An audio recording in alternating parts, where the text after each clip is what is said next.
คือเสียงเงียบที่สุดอะเนาะเสียงที่สุดเพราะว่ากลัวไปรบกวนครูบาอาจารย์อย่างเงี้ยเนาะเงียบปิ้งถึงเวลารับมีให้อู้กันสักคนนะต่างคนต่างจำวัดนะก่อนนอนท่านก็นั่งเพื่อนว่านอนในท่าสายหะสีหยาดนะเพื่อนนอนแบบวัดราชสีห์ประมาณนะมีความตั้งใจว่าตีสามตีสี่จะต้องตื่นแล้วนะมีสติอยู่นี่พระพุทธเจ้าบนสอนอย่างนั้นนะมาคือมีสติกำหนดนะเวลาตื่น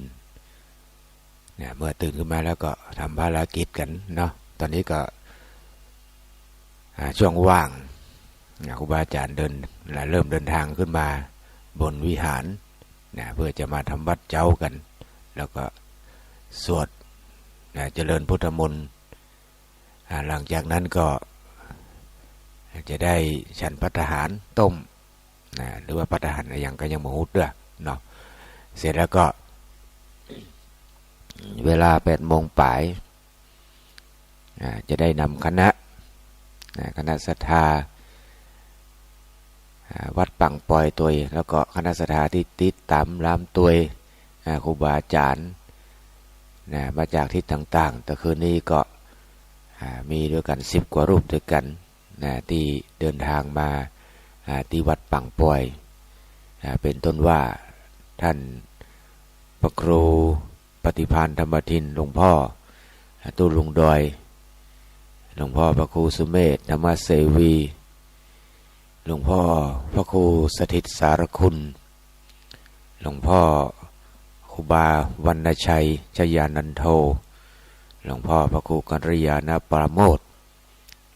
หลวงพ่อชลทานพิทักษ์แล้วก็มีหลวงพ่อพระครูอภิวัฒนวิกรมนี่เป็นผู้อำนวยการขึ้นสีขาวผู้ชาวประชาเขาเป็นตนนำเป็นผู้นำหมู่เฮาทั้งหลายก็เป็นลูกข่ายเป็นลูกข่ายเป็นลูกจอกว่าจะว่าลูกอะไรลูกข่ายเนาะเดินทางมาแล้วหลวงพ่อพระครูอภิวัฒนวิกรมตุลุงสมุชัยวัฒน์แล้วก็ตมาภาพถ้ามีพระครูสังฆลักษณ์เขาก็ลืมชื่อนะครูสังฆลักษณ์เดินทางมาจากตัวตุลุงแดงพระครูชนทานพิทักษ์ตมาภาพตุลุงเชื้อหรือว่าอาจารย์เชื้อตะกี้ก็ครูบาสุเมธขึ้นมาตะกี้ให้เสร็จเป็นหุละรอเวลาเนาะรอเวลาเพราะว่าตอนนี้ยังมาได้เวลาเตื้อนัดกัน5 โมงตี 5จะทำวัดกันตอนนี้เวลาเหลือประมาณสัก10 กว่านาทีก็ขั้นรายการไปรู้สึกว่าตอนเจ้าตี 3ได้พบปะกับท่านอาจารย์มหาสมชาติเสร็จแล้วก็ต่อตัวตุลุงยองหลวงพ่อสมุชัยวัฒน์ตอนตมาภาพตอนนี้ก็กำลังโอ้อยู่พระสมุพงศกรธรรมทีโปตุลุงเชื้อเนาะเนี่ยตอนนี้ก็เกือบได้เวลาแล้วเกือบได้เวลานัดกันอาจจะทำก่อนนะเพราะว่าเราทำวัดนี้มันใช้เวลาชั่วโมงปลายชั่วโมงน้อยๆกว่าจะเสร็จหลังจากทำวัดแล้วก็จะได้สวดมนต์กันแล้วก็นั่งสมาธิภาวนานั่งสมาธิเมตตาภาวนาหลังจากนั้นก็จะได้แผ่เมตตาแผ่เมตตาวันตาหลวงวันตาน้อยเรียบร้อยแล้วก็คงจะในช่วงเช้าก็ใช้เวลาเพียงแต่นั้นถึงตี 5ประมาณถึง6 โมงเนาะหลวงพ่อพระครูสุเมธไปทางใดแล้วนำทำวัดได้ละเนาะเอาทำก่อนจะได้เหลือเวลาที่จะถ่ายทอดเสียงถ่ายทอดสดเดี๋ยวตุลุง ชัยวัฒน์ลุงยองเขาก็ควบคุมเครื่องเสียงหมดเด้อจะได้อยู่ดังนอกเสียงบางทีอาจจะดีบ่ดีหมดเนาะเพราะว่าไมค์ก็มาต่อตรงเนี้ยต่อกันสดๆเนี่ยเป็นรายการถ่ายทอดสดมันมีสคริปต์อย่างสักอย่างหมู่เฮานี่นะเป็นว่ายื่นไมค์ให้กับอู้ได้เลยเนาะหลวงพ่อพระครูสุเมธครับนิมนต์เลยเนาะเดี๋ยวเราร่วมวัดกันเลยเพราะว่าเวลาจะถ่ายทอดมันก็จะให้เหลือสักหน่อยในเวลา6 โมงตอนนี้ก็หลวงพ่อพระครูสถิตสารคุณก็เดินทางมาแล้วเดี๋ยวก็จะได้กราบนิมนต์หลวงพ่อพระครูสุเมธธรรมเสวีจุดทุกเรียนได้ปะเนี่ยไม่ได้เนาะนะกดสวิต กดสวิตทุบเทียนกับเทียนทุบเนาะอันกันนิมนต์เด้อพระเจ้าประสงค์ครูบาอาจารย์ที่อยู่ทางบนเด้อจะได้เวลาทำวัดกันแล้วปกติทำวัดตี 4 ครึ่งเนาะวันนี้ตอนนี้ก็เกือบตี 5แล้ว10 นาทีจะได้กราบนิมนต์หลวงพ่อพระครูสุเมธเป็นองค์นำเป็นองค์นำสวดทำวัดเจ้าแล้วก็เจริญพุทธมนต์กันในช่วงเจ้านี้กราบนิมนต์นะครับ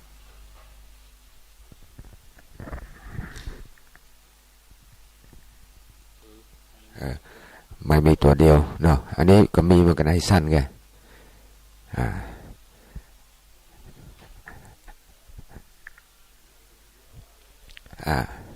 ออกไปเรื่อยๆก่อนกำลังที่เขาบาอาจารย์กำลังมาก็ดูว่าจะเริ่ม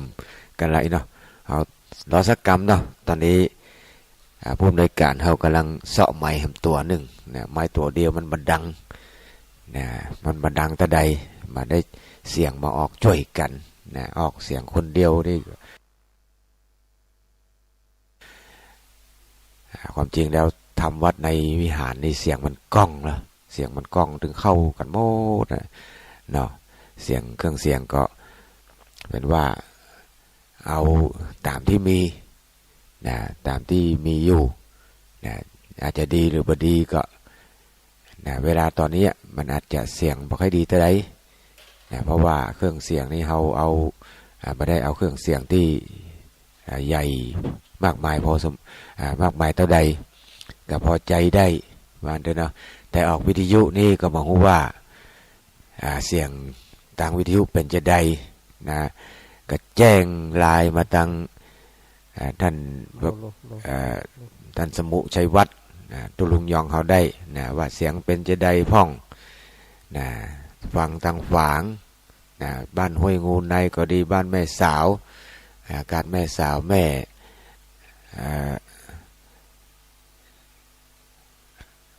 ทั้งหลายนึกมาออกมาเจ้านี่สมองตื้อเหมือนกันเลยแต่คืนนอนมันหลับนอนบอกให้รับอะไรมันแปลกสถานที่คงจะเป็นนั่นแหละแปลกดีแล้วก็ครูบาอาจารย์ก็จำวัดด้วยกันพักด้วยกันมดกุรูปกุตนบางรูปบางตนก็มาทางข้างนอกมาทางข้างนอกอากาศเย็นสบายเนอะเมืองฝางเฮาอากาศเย็นสบายแต่ว่าเสียท่าฝนฝนบ่มีแต่ว่าฝนบ่มีแต่ว่าทางม่อนฤาษีทางจอมตองเป็นฝนตกเนอะแต่ว่านะแล้วตะวันภาพก็ไปจังหวัดเชียงรายเชียงของเชียงของไปข้ามไปประเทศลาวแขวงบ่อแก้วตะวันเดินทางมาลุนเปิ้นแต่ฝนตกเนอะฝนตกตลอดตั้งแต่ดอยสะเก็ดเป็นต้นมาเนี่ยไปถึงปูนเนี่ยไปถึงเข้าถึงอำเภอพญาเมงรายหรือว่าก่อนจะถึงเทิงอาจจะช่วงนั้นจะเว้นนิดหน่อยหนึ่งแล้วก็ฝนที่เชียงรายตกทั้งวันตะวันเนาะอากาศก็เย็นดีก็ดีไปอย่างฝนตกเนี่ยอากาศจะได้ชุ่มชื้นช่วงนี้เป็นว่ามลพิษทางอากาศ PM 2.5 ในจังหวัดเชียงใหม่เขามีมันเกินว่านะ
8:30จะตานธรรมาสไผ่บัตันก็บึดก็มาตานแถมร่วมกันแถมก็ได้ตานเป็นยอดปักยอดไปทำบุญกับหลวงพ่อธรรมาสนี่ก็นอกจากจะเป็นตัวธรรมาสแล้วก็จะมีเบาะอยู่ตอนนี้มีตัวพลาสติกหุ้มนะเอาบะเตตัวเพราะว่ามันลำบากกับการขนย้ายถ้าเอาเตบะเดียวนี้ไปก็ขนย้ายไปก็เดี๋ยวมันถลอกปอกเปิกไปคำก็อย่างลายก็อย่างมันชำรุดไปแล้วมันก็จะเสียหายไปเขาไปเตปุ่นไปเตที่พระบาทอุดมปุ่นไปเตหันแล้วก็ลวดเอาเบาะใส่ก็จะมีตลปัดพัดบีมีตู้มีเครื่องเสียงปิกนิกเนี่ยอันนี้เอาไว้ให้หลวงพ่อเวลาฉุกเฉินก็คือไฟฟ้าดับนี่อันตัวนี้อยู่ได้6 ชั่วโมงเอาไว้กันฉุกเฉินชาร์จแบตเตอรี่ได้เวลาแล้วศรัทธาเป็นเวลาที่จะได้ทำวัดเจ้ากันก็จับกับสถานีทุกขึ้นที่รับสัญญาณอยู่บางท่านบางคนฟังรายการวันนี้อาจจะแปลกใจตามปกติก็ฟังรายการอื่นๆไปแต่วันนี้เนี่ยอย่างเป็นก้าเสียงสวดมนต์ก็คือเข้าใจว่าเสียงที่ท่านฟังอยู่ณเวลานี้เป็นเสียงที่ครูบาอาจารย์สังฆะทั้งหลายครูบาอาจารย์พระเผยแผ่ธรรมะตั้งสถานีวิทยุขึ้นสีขาวของเฮาได้มาสัญจรออกหน่วยเผยแผ่สัญจรที่วัดป่างปอยอำเภอฝางจังหวัดเชียงใหม่ก็ทำกิจกรรมกันตั้งแต่ตะคืนแล้วก็มาพดถึงมาเจ้าวันนี้นับจากเวลานี้ก็เป็นเวลาที่เหมาะสมเวลาที่สมควรแล้วก็เชิญศรัทธาเฮาที่อยู่ต่างบ้านต่างจองที่ยังบ่ลุกเตื้อก็เกียมตัวลุกขึ้นมาทำภารกิจส่วนตัวแล้วก็เปิดวิทยุฟังการสวดมนต์ทำวัดไปตัวส่วนท่านไหนที่จะไปการไปงานตื่นมาแต่เจ้าก็จะสวดมนต์ด้วยกันก็ได้คนเฒ่าคนแก่ยังบ่ลุกมาเตื้อนอนอยู่ก็สวดมนต์ไปด้วยกันคนไข้ติดเตียงผู้ป่วยคนเฒ่าคนแก่อยู่ตามบ้านตามจองก็สวดมนต์ด้วยกันครูบาอาจารย์มานับแล้วตะคืนนี้มี18 ตน18 รูปเนอะ18 ตนมาด้วยกันนี้ก็วันนี้เจ้านี้ก็จะส่งเสียงไปถึงบ้านศรัทธาญาติโยมเป็นมังคละเป็นมงคลเนอต่อไปก็ขอนิมนต์ท่านพระครูสุเมธธรรมเสวีได้กดสวิตช์ไฟต่างเหมือนกันจุดปูจาธูปเทียนปูจาพระรัตนตรัยแล้วก็จะได้นิมนต์ท่านพระครูสุเมธธรรมเสวีได้นำทำวัดเจ้าได้นำสวดมนต์ตามลำดับไปสวิตช์มาได้นี่กันทุกท่านนะสมุบเชกสมุ2 สมุนี่บกพร่องนะมาเจ้าได้เป็นยังกดไปแล้วนิมนต์เลยครับการนิมนต์ครับ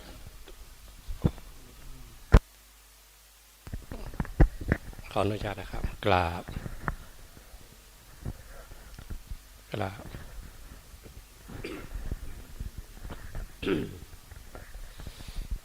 โยโสภะคะวะอะระหังสัมมาสัมพุทโธสวากขาโตเยนะภะคะวะตาธัมโมสุปฏิปันโน ยัสสะภะคะวะโตสาวกสังโฆธัมมายังภะคะวะธัมมังสัทธาอิเมหิยะตารังอโรปิเตหิอภิปูชยามะสาธุโนวันเต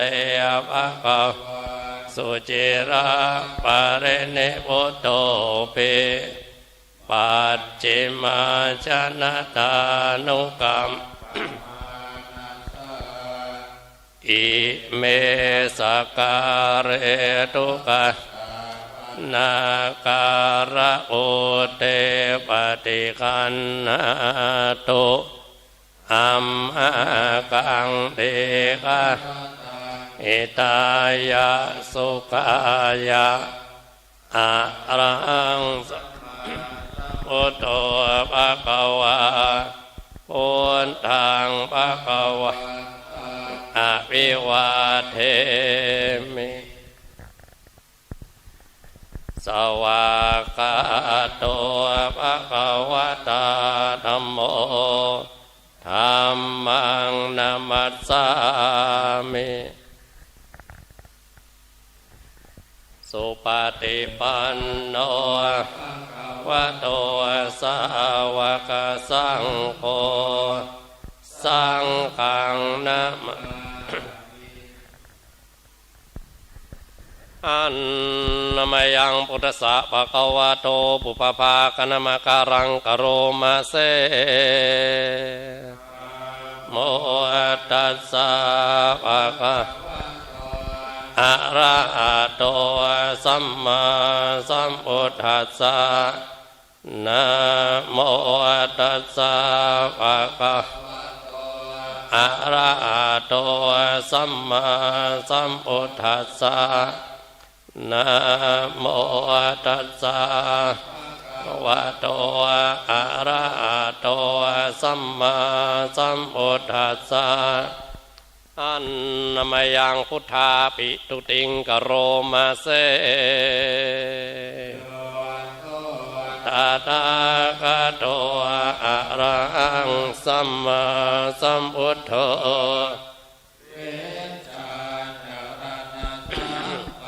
โนสุขิโตอะนุนปุริสธัมมะเดนาเทวมนุนสานังพุทโธภะคะวะโยอิมังโลกังสะเทวะสัพพมะกัง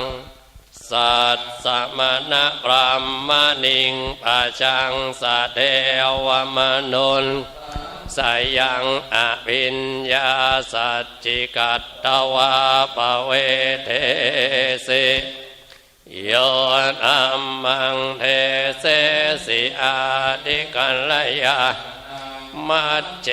กัลยานังปริโยสานกัลยานังสัตตังสัพยัญชนะอุณนังปริสุทธิ์พรหมจาริยังปากาเสสิตามังภะคะวันตังอภิจยามิตามังภะคะวันตังศีลนามามิอันนามยังธรรมาปิตุติงกโรมาเสโยตาโตภะคะวะตาธัมโมสันติติโก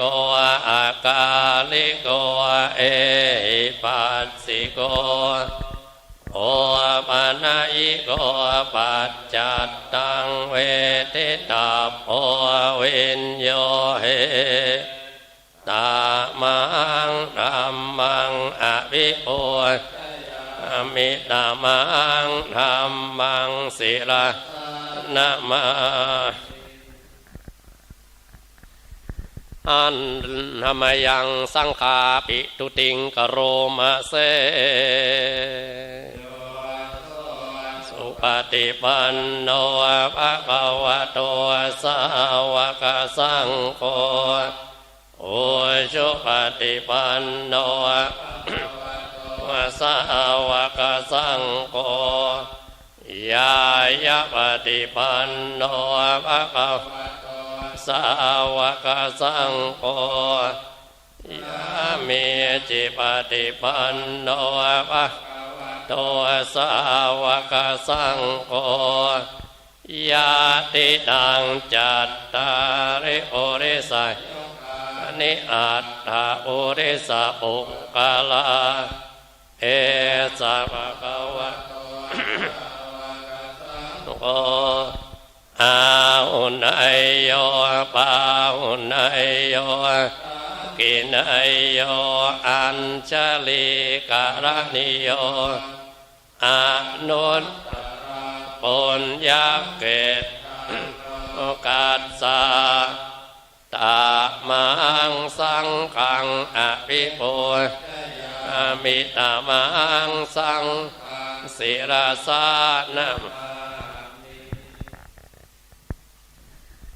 อันนมยังระตนัตตยปนมกาตาโยเจวสังเวกะปริกิตนะปะทันจะปนามะเส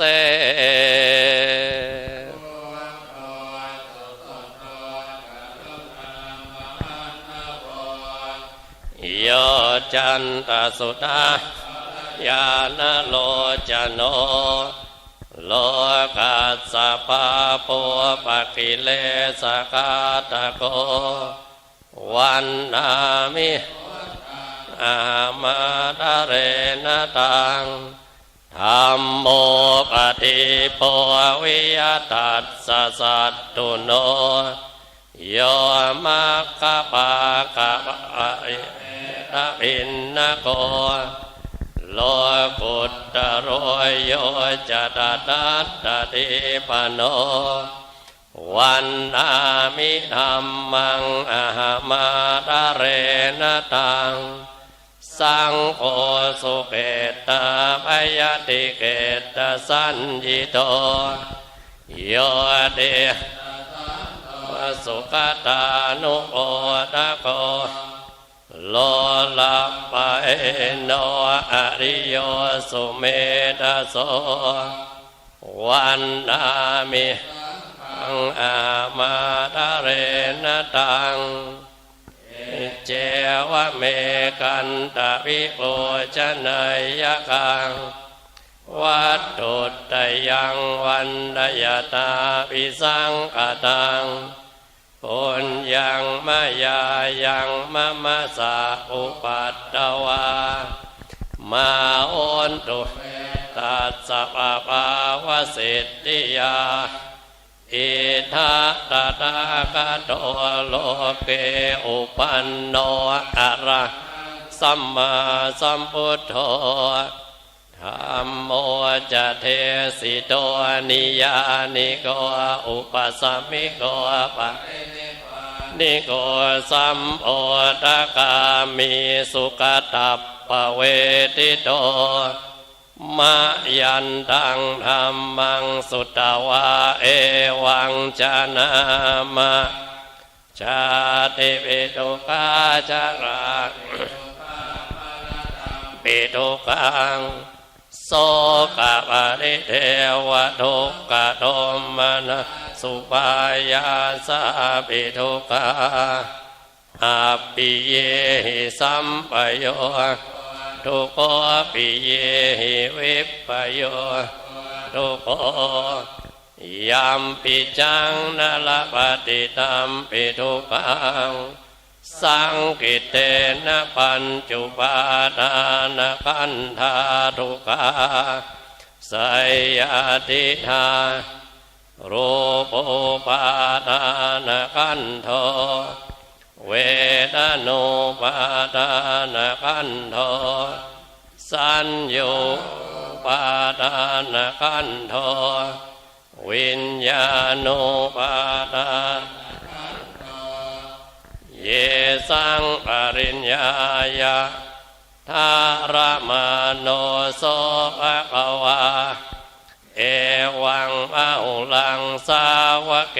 วิเนติเอวังภาคัจจปัน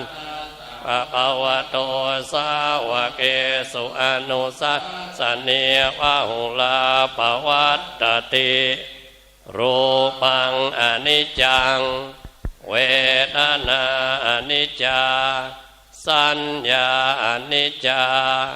สังขาราอนิจจารูปังอนัตตาเวทนาอนัตตาสัญญาอนัตตาสังขาราอนัตตาวิญญาณังอนัตตาสัพเพสังขาราอนิจจาสัพเพธัมมาอนัตตาติเตอาจาติยาจารามลเนนะโสเกหิวริเวหิทุกเกหิโทมนะอิอุปายาเสหิทุกโกตินนาทุกขปะเรตาอาเปมิมัสสะเกวะละทุกขกันตัสสะอันตกิริยาเยนาติจิระปรินิพุตัมปิตังภะคะปุติสสะอะระหันตังสัมมาสัมพุทธังสัตตาอาการัสสมานาคาริยังปัปปะจิตาตัสสมิงจารามะเอโกนังอาสาสิวะสัมมาปันนาตังโนมัสสะรัสสะยาสังเขาได้ตานธรรมาสถึงบ้านถึงเมืองเสนาสนะปูจาขออาศัยธรรมของพระองค์ปูจาบทปัจจัยสี่อันนามยังตังกนิกปัจเจเวกนาปะทังปนามาเสติสังขายโยนิโสจิวรังปฏิเสวามิยาวะเดวะสิตัสสะปฏิกาตายะอุณนัสสะปฏิกาตายะดังสมัคคสวัตตาตปะสัพพสัมปัสสานังปฏิกาตายะยาวะเดวะอิริโกปินะปฏิตนัตถังปฏิสังขายโยนิโสปินดาปาตังปฏิเสวามิเยวะตวายนะมะทายนะมะยะนาวิโอสนายะยาวะเดวะกายัสสติติยายาปนายาวิสุปะนุปายาอิติปุรานันจะเวปฏิอังคามินาวันจะเวทนังนาอุปาสามิยาตราจะเมวะเวอนวัจจตาจะวาสุยโรจาติปฏิสังขายโยนิโสเกนาสนังปฏิเสวามิยาวะเดวะสิตัสสะปฏิกาตายะอุณนัสสะปฏิกาตายะสมัคคสวัตตาตปะสัพพสัมปัสสานังปฏิกาตายะยาวะเดวะอุตุปริสยวิโนปฏิสันลาลาลามัตถังปฏิสังขายโยนิโสนปัจจยะเวจัจจปะเรรัง ปฏิเสวามินานังไวยาปานังเวทนานังปฏิฆาตายะอาปายาปรมัตถายะธาปัจจยังปวัตตมานังธาตุมัตเมเวตังยะติตังจีวรังตตุปะปุญชโกจะปุกกะโลธาตุมัตตักจัตโตนิจีโวสุญโยสัพพานิปนะอิมานิจีวรานิอจิโกนนิอิมังโพธิกายังปัตตวะอติวิยะจิกุจจนิยานิจายันติยาตาปัตปวัตตมานังธาตุตเมเวตังยะติตังปินดาภาโตตรุปปุญจโกจะปุกกะโล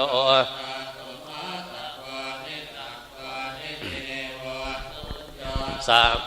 ปนายังปินดาภาโตอาจิกุลอิมังโพธิกายังปัตตวะอติวิยะจิกุจจนิโยจายะติยตาปัจจยังปวัตตมานังธาตุมัตเอนาสนังตตุปะโอจะปุกกะโลธาตุมัตตะโกนิสัตโตนิจิโวโยสัพนิพานะอิมานิเสนาสนานิอจิโกน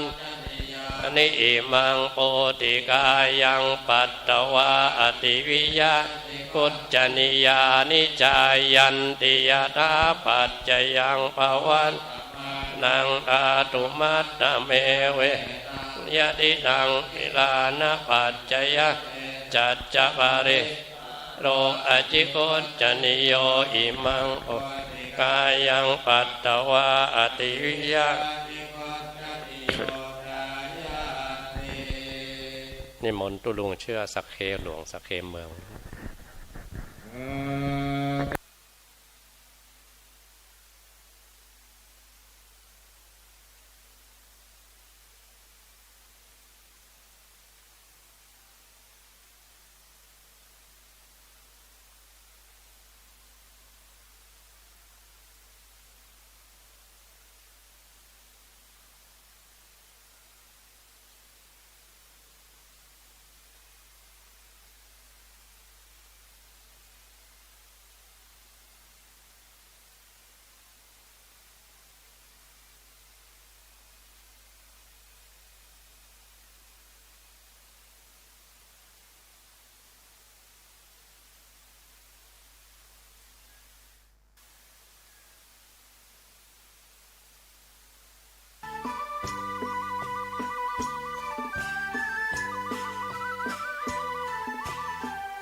ตัสสะภะคะวะโตอะระหะโตสัมมา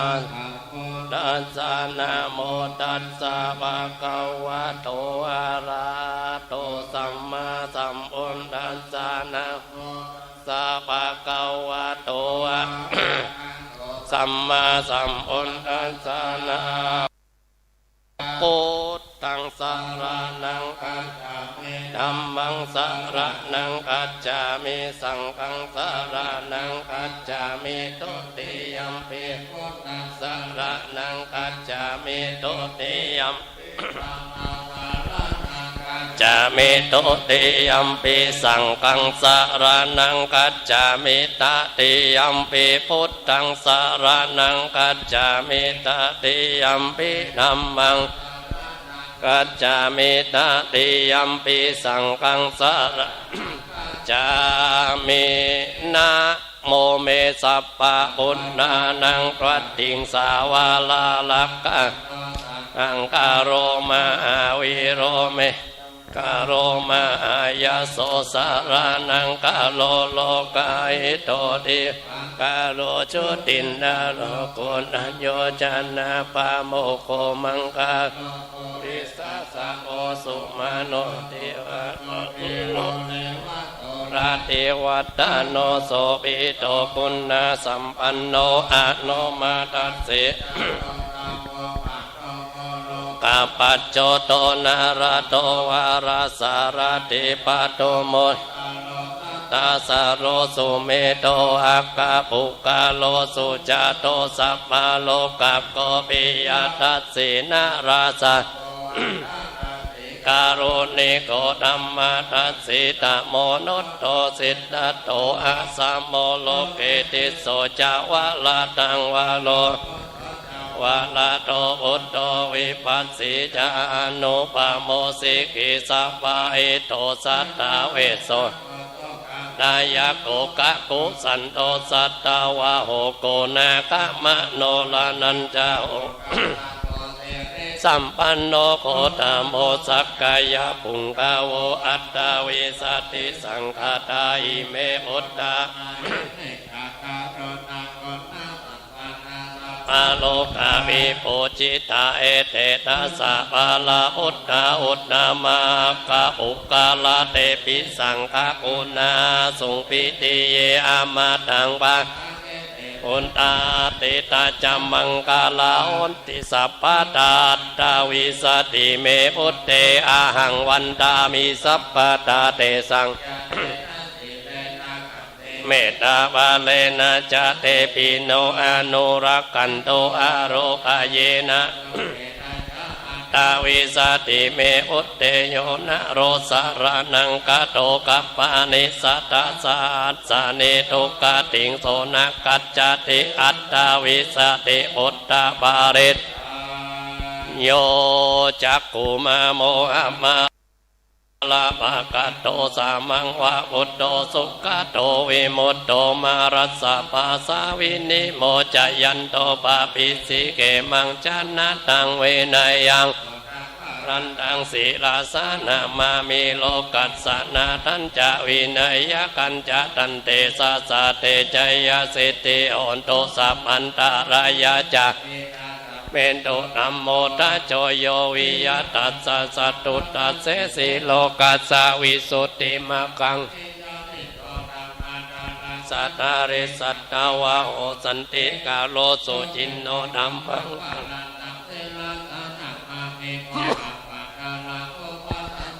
อังตันเตสะสะเตจยสิทธิโอนโตสัพพันตารายาสัมเมนโตสัตตัมมาเสนาสุขตานุโคโยโลกัสสะปะปุปะกิเตตาสันโตสายังสันติมิติตังการุณติสังฆังวารันตัง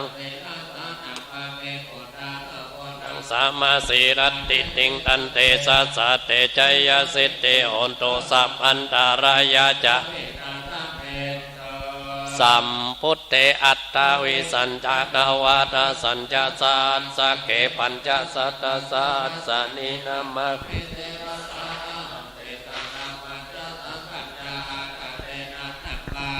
นามาการานุภาเวนะอันตวสัพเพอุปัตตะเวอเนกาอันตรายาปิวินัสสันโตอาเสสะโตสัมพุทเตปัญจปัญญาสัญจจโตเวทัสสะสัตตะสัสสะนินามามิสิลาสาอะหังเตสังธัมมัญจสังฆัญจอัตตะเรนะนามามิหังนามการานุตัวสัพเพอุปัตตะเวอเนกาอันตรายาปิวินัสสันโตอาเสสะโตสัมพุทเตนะวุตตรัสสะเตอัตตะจัตตาริสัสสะอัสสะเกวิสัตติสัตตะสัสมิสิราสาหังเตสังธัมมัญจสังฆัญจา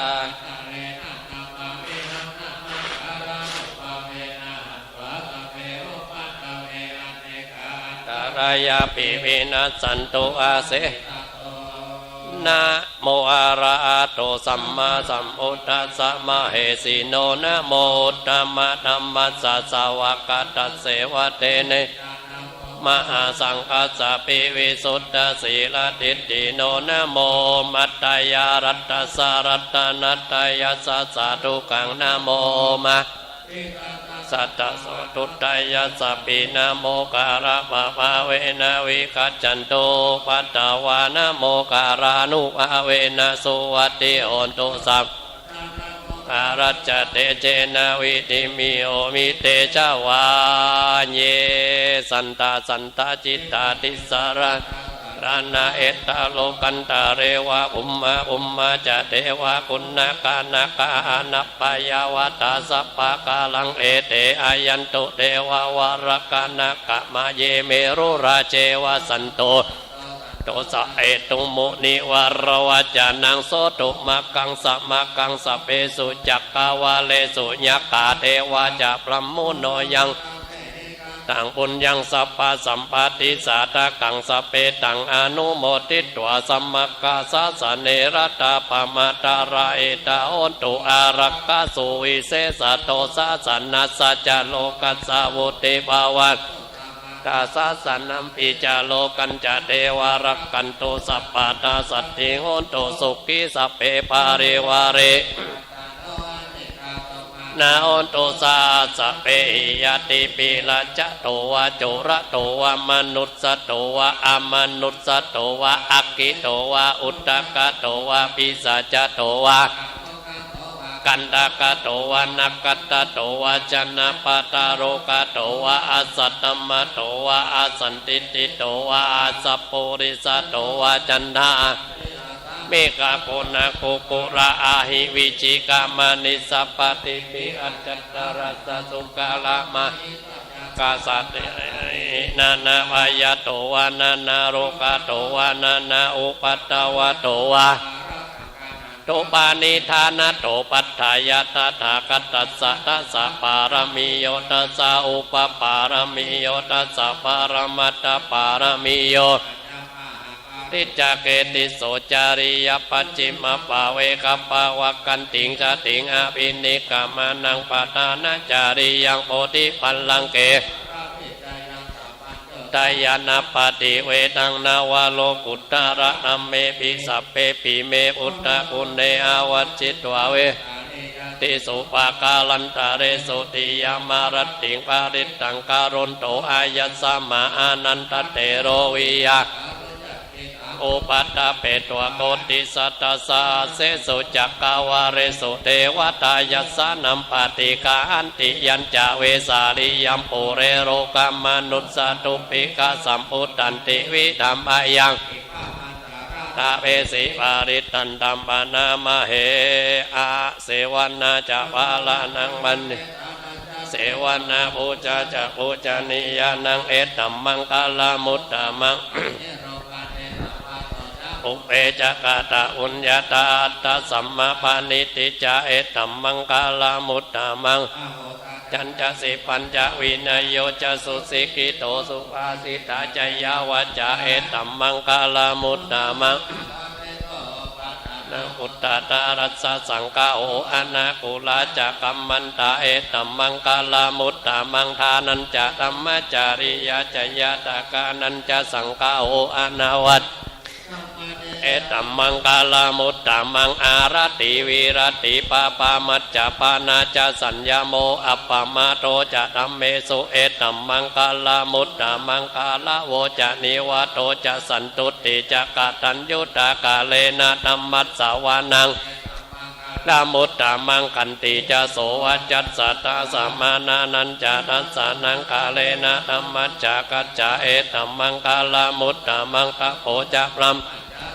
จะอาริยสัจจานะทัสสะนังนิพพานะสัจจิกิริยาจะเอตัมมังกาลามุตตะมังอุตตัสสะโลกะธัมเมจิตตังยัสสะเอตัมมังคาลามุตตะมังเอตติสานิกัตวานาสัพพัตตมะปาราชิตาสัพพัตตโสติง ตันเตสังมังคาลามุตตามันติมหามังคาลาสุตตังยังกินชีวิตตังอิตาวาหุลังวะดานังปานิตังนาโนสัมมังอติตตากะเตนะอิตัมเปอุตเตรัตตานังปานิตังเอเตนะสันวัตติโอนตุปายังวีระกังอะมาตังปานิตังยัตตสะกะสักกายมุนิสัมมาอิโตนะเตนะธัมเมนะจิตัมปิธัมเมรัตตานังปานิตังเอเตนะสัจเจนะโสวัตติโอนตุยัมพุทธเสโตปาริวันนะยิสุจิงจาริกัญญามาอุสมาตินาเตนะสมโมนาวิจติอิธัมปิธัมเมรัตตานังปานิตังเอเตนะสัจเจนะโสวัตติโอนตุตัสสะตังปัสสัตตะอัตตาริเอตาริโยกานิโอนติเตทักขินายาสุกัตตัสสะสาวกาเอเตสุตินนานิมาปะลานิอิธัมปิสังเกรัตตานังปานิสัจเจนะโสวัตติโอนตุสิปยุตตามานะสัตตละเอนานิกามิโนโคตมาสาสานัมอิเตปติมาตังวิกายอรัตตามุตานิปุติงอุนเดมานาอิธัมปิสังเก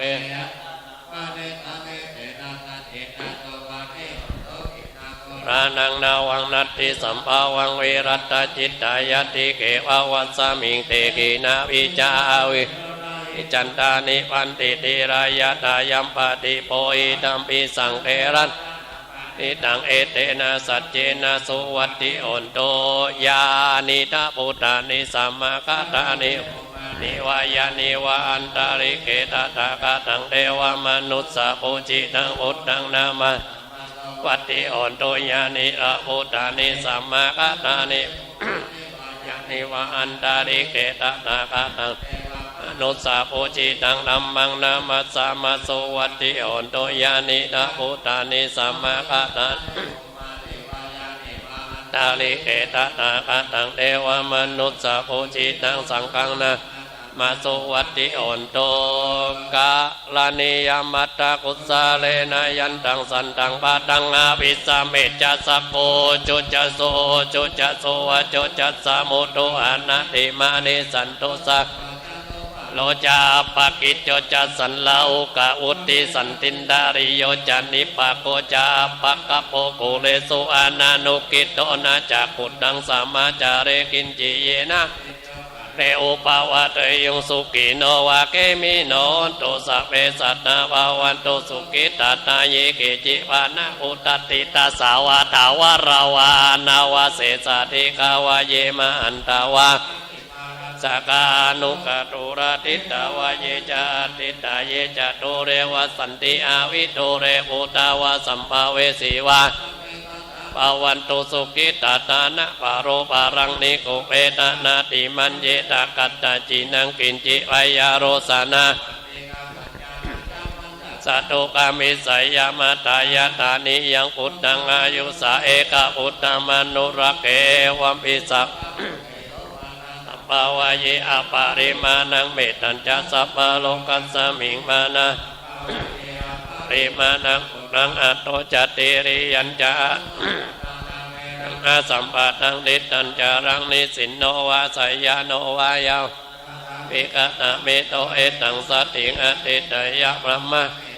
อารังอิตามะโอติตินจานุปะคัมมะสิเนนะสัมปันโนกาเมสุวินัยะนาอิจาตุกัปปะสยัมปุณะเรติติการานิยาเมตตาสุตังวิรูปะเกหิเมเมตังเม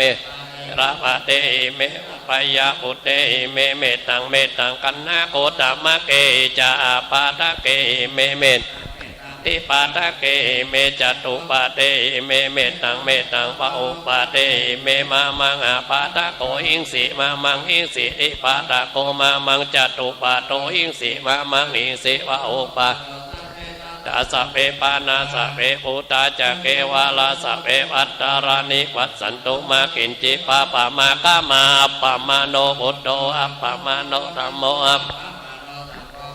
นาวันตานิสิริงสัพมานิไอวิจิกาสัตตวติอุณนาวิสาระโอโมสิภะคะตาเมวาริตาปฏิกัมมันตุปุตานิโสหังก คะวะโตนะโมสัตตันังสัมมาสัมพุทธานันติอุเทตยัญจักขุมา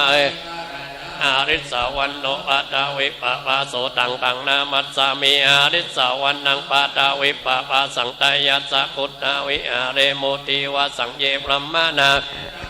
ปะตัมเมเตเมนะโมเตจัมมังปะลายันตุนะวิมุตติยาอิมังโสภะกัตวะโมโรจารติเอสันนะอเปตยัญจักราชาอาริสาวันโนปะตาวิอาริสาวันนังปะตาวิปะปะสังตายัสสะกุตตะวิอาเรโมติจิงเยพรหมานาเวสะโกสัพพะธัมเมเตเมนะโมนามัตโตอุตตานังนามัตโตโอติยานะโมวิมุตวิมุตติยาอิมังโสภาริตังกัตถวโมโรวะสามะกะปะยิติอัตติโลเกสีละกุโนยะตุยะเตนะสัจเจนะกามิสัจจกิริยามนุตตรังอาวัจจิตวะธัมมะภาลังอุปเกจิเนสัจจะภาลามวัสสยสัจจกิริยามกาสังสันติภะกะวัตนาจันนิกันตาจันตะเวทวัติกามาสหัสเจกเตนาปัจจาริโตสิกิวัจเจสิโสรัจาริตานิอุตตะกัปปัตวายตาสิกิสัจเจนะเมสามโมนันเมสัจจะปารมีเตวิปัสสิสนามัตตุจักขุมันตัสสะสิริมะกิสสปินามัตตุสัพพะปุรานุกัมมิโนเวสาปุสานามัตตุนาตังกัสสันตัมมาเสโนนามัตตุกะโกสันตัสสะมาราเสนาปุถุเสโนโกนากัมมานาสันตัสตุปรามานัสสะอุสิมาโตกัสสะปัสสะนามัตโตเวปามุตตัสสะสัพพะติอังเกระสัสสะนามัตโตสักกายปุตตัสสะเสเรธัมมะมะเตเสสิสัพพะทุกขะปานุทานังเยจะปินิพุตตาโลเกยะตาอุตังวิปัสสิสุงเตจนะภิกษุนามะอันตวิทัสสารตาหิตังเทวมนุสัตสิทธิโคตามังวิจจารณสัมปันนังวิทัสสารตังวิจจารณสัมปันนังอุตตังวันตาธรรมันเตนัตถิเมสารนังอัญญังพุทโธเมสัจจวัจเจนะโหตุเตจยามังคาลังนัตติเมสารนังอัญญังธัมโมเมสารนังวารังเอเตนะสัจจโหตุเตจยามังคาลังนัตติเมสารนังอัญญังสังโฆเมสารนังวารังเอเตนะสัจจวัจเจนะจยามังคาลังยังกินจิรัตตานังโลเกวิจติวิวิตังปุตุรัตตานังติตัสสมาโสติอวันตุเตยังกินจิรัตตานังโลเกวิจติวิวิตังปุตุรัตตานังธัมมาตัสสมาโสติอวันตุเตยังกินจิรัตตานังโลกติวิวิตังปุตุรัตตานังสัมมังนัตติตัสสมาโสติอวันยะโตหังปักกินิอาริยายะจติยะจโตนะปิจานามิสันติจะปานังชีวิตาโวโรเปตาเตนะสัจเจนะโสติเตโอนโตโสติกัปปัจจะยะโตหังปักกินิอาริยายะจติยะยานามิสันติจะปานังชีวิตาโวโรเปตาเตนะสัจเจนะโสติเตโอนโตโสติกัปปัจจะยะโตหังปักกินิอาริยายะจติยะจโตนะปิจานามิสันติจะปานังโอโรเปตาเตนะสัจเจนะโสติเตโอนโตโสติกัปปัจจะโอจังโกสติสังฆาโตธัมมานังวิจโยตัตตาวิริยังโอจังกาจัตตตาปะเรสัมมาตุเปกะโอจังกาสัตเตเตสัพพะทัสสีนามุนีนาสัมมาตกาตาภาวิตาปิญญายานิปานายะจะโพธิยาเอเตนะสัจจวัจเจนะโอนโตสัพพะตาเปกะปิงสามาเยนะโตโมกขลานันจักกัสสะปังกีลาเนทุกกิเตทิสวะโอจังเกสัตตะเตสยีเตจตังอาวินันติตัวโลกามุจิงสุตังคาเนจาวัจเจนะติเตโอนโตสัพพะตาสัมราชาปิเกรัญเยนะวิปิริโตจุนตัตเตเรนะตัญเยวะปานะเปตวานะสาระนังสัมโมทิตวายธัมมาอุตตสิตานะโสเอเตนะสัจจวัจเจนะโสติเตโอนตุสัพพะตาภะเอนะเตจาอาภาตาตินัน สีนังมักกาตะกิเลสาวะปัตตานุปติธรรมตังเอเตนะสัจจวะเจนะสุนโอตุสัพพะทายันตุนิมิตตังอาวามังกะสัสสะโตปะปะกะโอตุสุปินะอากันตังพุทธานุภาเวนะเวนัสสะมินตุยันตุนิมิตตังอาวามังกะลัญญโยจามานะโพสักโตปะปะกะโอตุสุปินะอากันตังภาเวนะเวนัสสะมินตุยันตุนิมิตตังอาวามังกะลัญญโยจามานะโพสักกุณัสสะโตปะโตสุปินะอากันตังภาเวนะเวนัสสะมินตุมหาการุณิโกนะโตอิทายะสัมนังโพเรตวะปารามิสัพพะปัตโตสัมโพธิมุตตะเตนะสัจจวัจเจนะโหตุเตจยามังกาลังจยันโตโอติยามุเลวิจโยอิจยะอาปาลาจิตตาปันลังเกสิเสวะตาเวอภิเสเกสาวะอุตตานังกัปปะโตปะโมทติสุนักตังโอติตังสุขันโอสุโมโอโตจะโสยิตังรัมมจาริสุกายกัมมังวาจากัมมังปาทกีนังปาทกีนังมโนปานิติเตปาทกีนาปาทกีกัตวนาลวันตเตปาทกีเนโสอัตตลัตโตสุกิโตเวรุณโอพุทธศาสเนอโรโกสุปิสาสะเอยติปิสาอัตตลัตตาสุกิตาเวรุณพุทธศาสเนอโรกาสุกิตาโอหิสาเตอัตตลัตตาสุกิอุตตสาสเนอโรกาสุกิตาโอทัสสะเปยติปิหิริโอตตปะสัมปันนาสุขธรรมะสมาเอตสันตุสัพโพเรสังเทวธรรมะติอุจจาเรสันติภาคาปัตตานาสันติมะจานามาตาปิตาจันนิกันตาจัตตะเวตาปฏิกามาชายาสนากาตาอุตตะเจตวมาละราชาพาตันนังการาดโยราตาวิสตินายกาสเอวติติตาเมหังมัตตะเกเต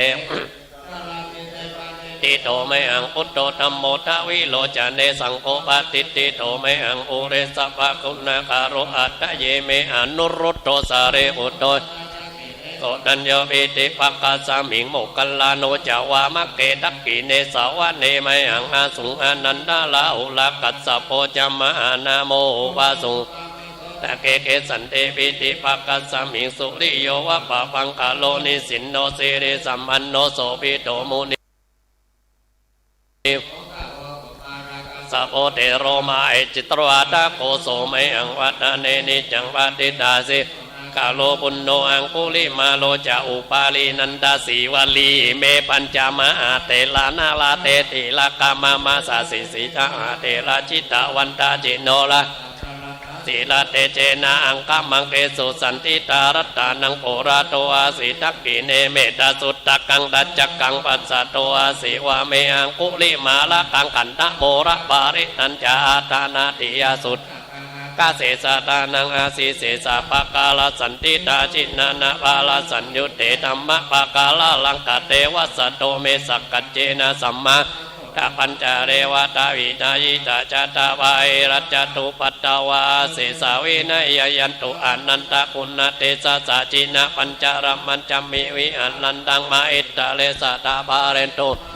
เตมะอาปุริสะสัพพะอิเจวะเมกะโตระโกสุระโกอุตตานุภาเวนะจิตุปัตตะโวนัมมานุสังฆานุภาเวนะจิตันตาระธัมมานุภาวะปาริโตติจยปัญจระปันนรัสสกตานิติตาอัตติอุณหัสสาวิจโยธัมโมโลตโรสัพพสัตตาอิตัตตายะตรงกันนาอิเทวะเทวาริวัจเจระจัตตันเตอามนุสเสหิภาวะเกวัยวิเศโอเตอากาลมาลาเนนะจะสัพพสัมมามาลานามุตโตตะเปตวะกาลามาลิตังตัสเสวะอานุภาเวนะโอนตุเตโวสุกิสัตตะสุตตะสีลังสัมมาดายะนิตังจาเรตัสเสวะอานุภาเวนะโอนตุเตโวสุกิสัตตะลิตังอุจังนารานังวาจานังการุงปาเรสังเตสานังสุตตวัตสายุภวัต ตติเตสักกะตัวพุทธรัตตานังโอสะวารังอิตังเดวามนุสานังพุทธเตเจนะสดตินันนัสันตุปัตตาวาสเปตุกาอุปะกัตถวธัมมารัตตานังโอสะนังอุตตมังวารังมาเตเจนะสดตินันนัสันตุปัตตาวาสเปปยาอุปสัมเมตุเตสักกัตถวสังฆารัตตานังโอสะนังอุอาอุนยังปะยังสังฆเตเจนะสดตินันนัสันตุปัตตาวาสกาอุปสัมเมตุเตเพจัดจังเบวามนุสานังกากุตังติติกังลาสังอัมเมลังลาวันนันเจวาสังยะติวินัสสันตุเอกะทวิติจตุปัญจจะจตาตินังทัตตายาวะตุกาวินัสสันตุชีวิตานังทัตันตุเตชีวิตตัสสาอายุวันนาสุขังปาลังชีวิตานานุปาเวนะอนตุเตโวสุกิสัตตาชีวิตานังจโยโอสาตังอุตตมังวารังสารีรังทุกังนาเสสิเปจัดจังนานามุตตัสสมาการยะกัลลายานังนิจจยังสัมปารายานังปุญญานิปาลาโลกัสสามิงมาติปานินังอิมีนาชีวิตาเนนะตุมากังอิงวาวิสติติกายุตาอนโตโสกิตาอนโตสัพพตาโยโสตาตาติสักกัจจังสีลาวันเตสุตาติสุนานาตานังวารังตัตวชีวิตนานังกาเอสายาติดังบุญญาสัมปาตามาติระภาสังสันติปันติตากาตาอุติอติอุณาสวิจโยนิติโตเมตตายะภิกขเวเจโตวิมุตติเสวิตายะภาวิตายะภาหุลิกตายะยานิกตายะวัตถุกตายะอนุติตายะภาริติตาสมารัตตายะเอกาทัสสานิสังสาปาติกังกะกัตตเมเอกาทัสสะสุกังสุปาติสุกังจตินาปาปะกังสุปินังปัสสติมนุสสานังปิโยติอามนุสสานังปิโยตารักกันตินาสากิวาวิสังวาสัตตังวากรรมติจวะตังจิตตังสมาติยติมุขวันโนวิปัสสิตติอาสัมมุลลาโอกาลังจันโตปรัมมะโลโกปะโกติเมตตายะภิกขเวเจโตวิมุตติอาเสวิตายะภาวิตายะภาหุลิกตายะยานิโลกตายะอนุติตายะภาริยาสุสัมมารัตตายะอิเมกาทัสสานิสังสาปาติกังกะอิตามะโวจะปะกวะอัตตมานาเตปิกวะโตภาสิตังอภินันทุนติสิริติติมาติเตโจจยสิทธิมาอิติมาปาริมิตาอุญญาธิการัสสะสัพพันตารายานิวารณสัมมัตตัสสะภะคะวะโตอะระหะโตสัมมาสัมพุทธัสสะตวติงสมหาปุริสังภาเวนะอาสิตายานุวายัญจนานุภาเวนะอัตถุตตรสัตตัมมังคาลานุภาเวนะสัพพันนรังสียานุภาเวนะเกตุมมาลานุตัสสะปารามิตานุภาเวนะตัสสะอุปปารามิตานุภาเวนะตัสสะปารามศีลสมาธิปัญญานุภาเวนะพุทธานุภาเวนะธัมมานุภาเวนะสังฆานุเตจานุภาเวนะอิทธานุภาเวนะภาลานุภาเวนะยยะธัมมานุภาเวนะจตุราสิทธิสาสัตตัมมกันดานุนานาวาโลกุตระธัมมานุภาเวนะอัตตังกิกามกานุภาเวนะอัตตสมาปฏิยานุภาเวนะจารวิญญานุจตุสัจจยานานุภาเวนะทัสสะอะลายานานุภาเวนะยุตตยานานุภาเวนะเมตตาการุณามุติตาอุเบกานุภาเวนะสัพพะปาริตานุภาเวนะรัตนัตตยสารนานุตุยังสัพพะโรกโสกุปัตตาวะทุกขโทมานัสสุปายาสาวินัสสันตุสัพพะอันตารายะสันตุสัพพะสังกัปปะตุยังสมิจจันตุทีกายุกะอนตุสัตตวัจจะจีเวนะสัมมังคิโกอนตุสัพพะตาปัปปัตตวันนะอุมิกังกามะเทวตาสัตตตุเมอนุรักขัน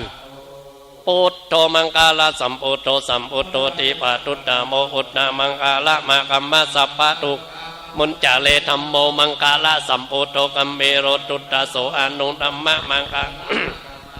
ปยาปะมุนจาเลสังโฆมังคลาโตตักขิเนโยอนุตตโร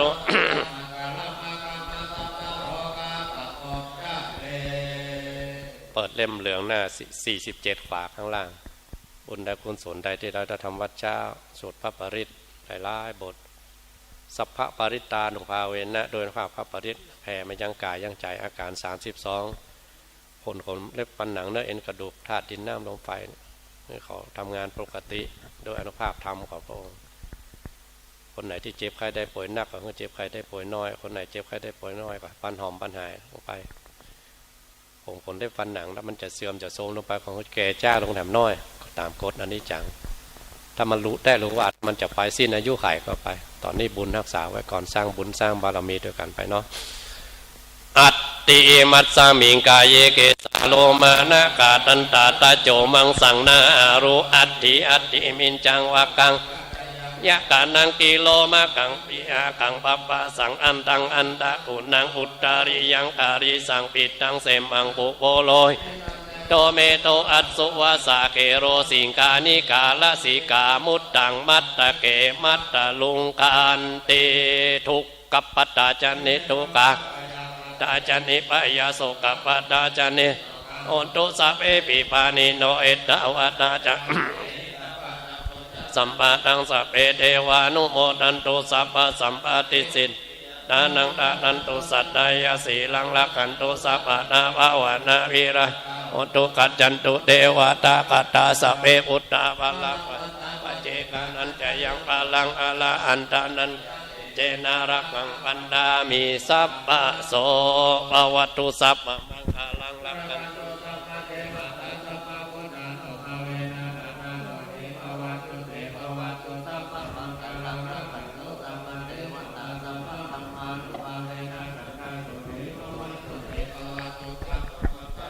อันตุสัพพะเทวะสังฆาเวนะสัทธาสุติวะวันตุเต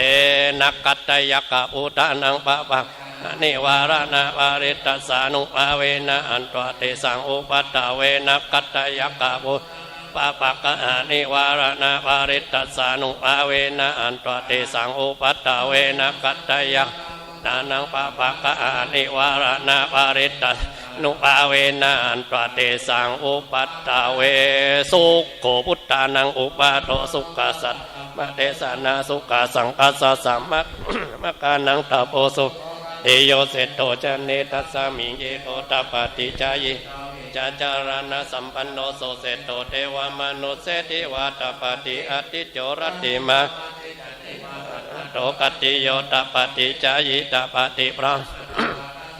มโอลตังอุตโตตปฏิเตสะอาโรกายาปะละมาลาภสันตุติปารามังวิสาสาปารามายาตินิพพานังปารามังสุขาอัน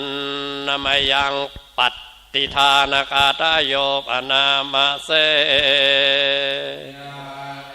วตาสันติวิหารวาสินีโตเปกะเรโปติกะเรตาหิงตาเองมะตาเนนะภาวันตุโพชิตาโสติงคารนเตนะวิหารมันตะเล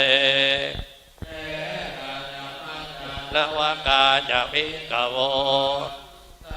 รามิกาตานะปฏิอุปาสกาอามาจะเตสามิสาราสัพพานะโอตาสุขิตาภวันตุเตชาลาปุจาเยปิยันสังเทตจาตาตโวปปาติกานิยานธัมมวรัง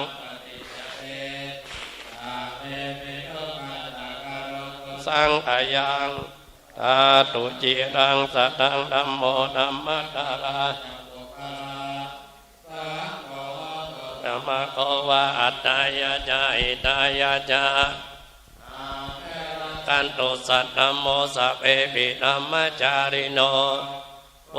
ติงสัมปะหุนไดยามะธัมเมอริยปะเวทิเตปัสสันนาโหตุสัพ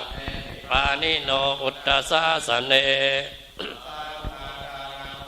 ทันโตกาเลเทโวภวัตสันโต โพธิงภาวายสัตตานังสามิทังเดนตุเมมาตาปิตาจะอัตตรัจจังนิจังรักันติปุตตะกังเอวังธัมเมนะราชาโนปาจังตุสัพพะอิตังตานะกัมมังเนปานาปัญจโยโหนโตโนนิจังอิตังศีลานิปานาปัญจโยโหนโตโนนิอิตังภาวนากัมมังเนนาปัญจโยโหนโตโนนิจังยังกินจิโกกัตตปังกัมมังสัพเพหิกาเตหิกาตังปุญญังโนอานันโตโสนันโตอนโตเยเตวาอัสสามิกาเนอาติกาตาติกายุกาอนโตสัพพสัตตานังสุขีอัตตานังปาริตาปิตาสุขีตาอนโตตุปามุนจันโตสัพเพยาติกิตาอนโตตุกาปามุนจันโตสัพเพอายาติกากิตาอนโตตุกาปามุนจันโตสัพเพยัคขาสัพเพเปตาสุกิตาอนโตตุปามุนจันโตอัตตาสุกิตาอนโตตุกาปามุนจันโตสัพวาสุกิตาอนโตตุกาปามุนจันโตสัพติโยปัจจยสุกิตาอนโตตุมุนจันโตสัพพะสัมปตินังสามิจันตุโววันตามิพุทธังสัพพังเมโตสังฆามะอันเตวันตามิธัมมังสัพพังเมโตสังตาเมปันเตวันตามิสัพพังเมโตสังฆามะเมปันเตวันตามิอุปัจจาจาริเยสัพตาเมปันเตวันตามิดานังสัพพังเมโตสังฆามะเมปันเตวันตามิ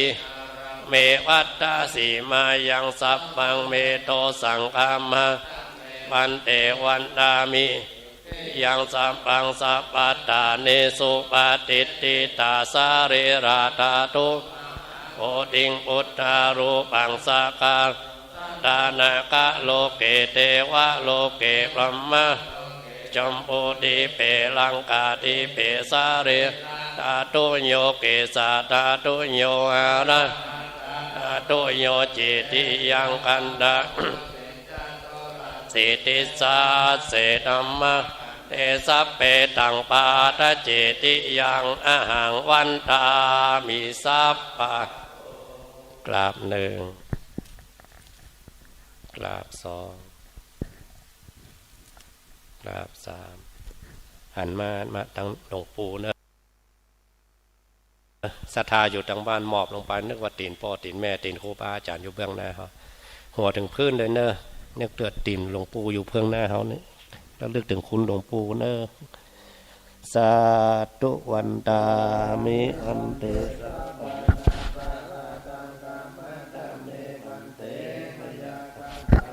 ยังสามินานุโมดิ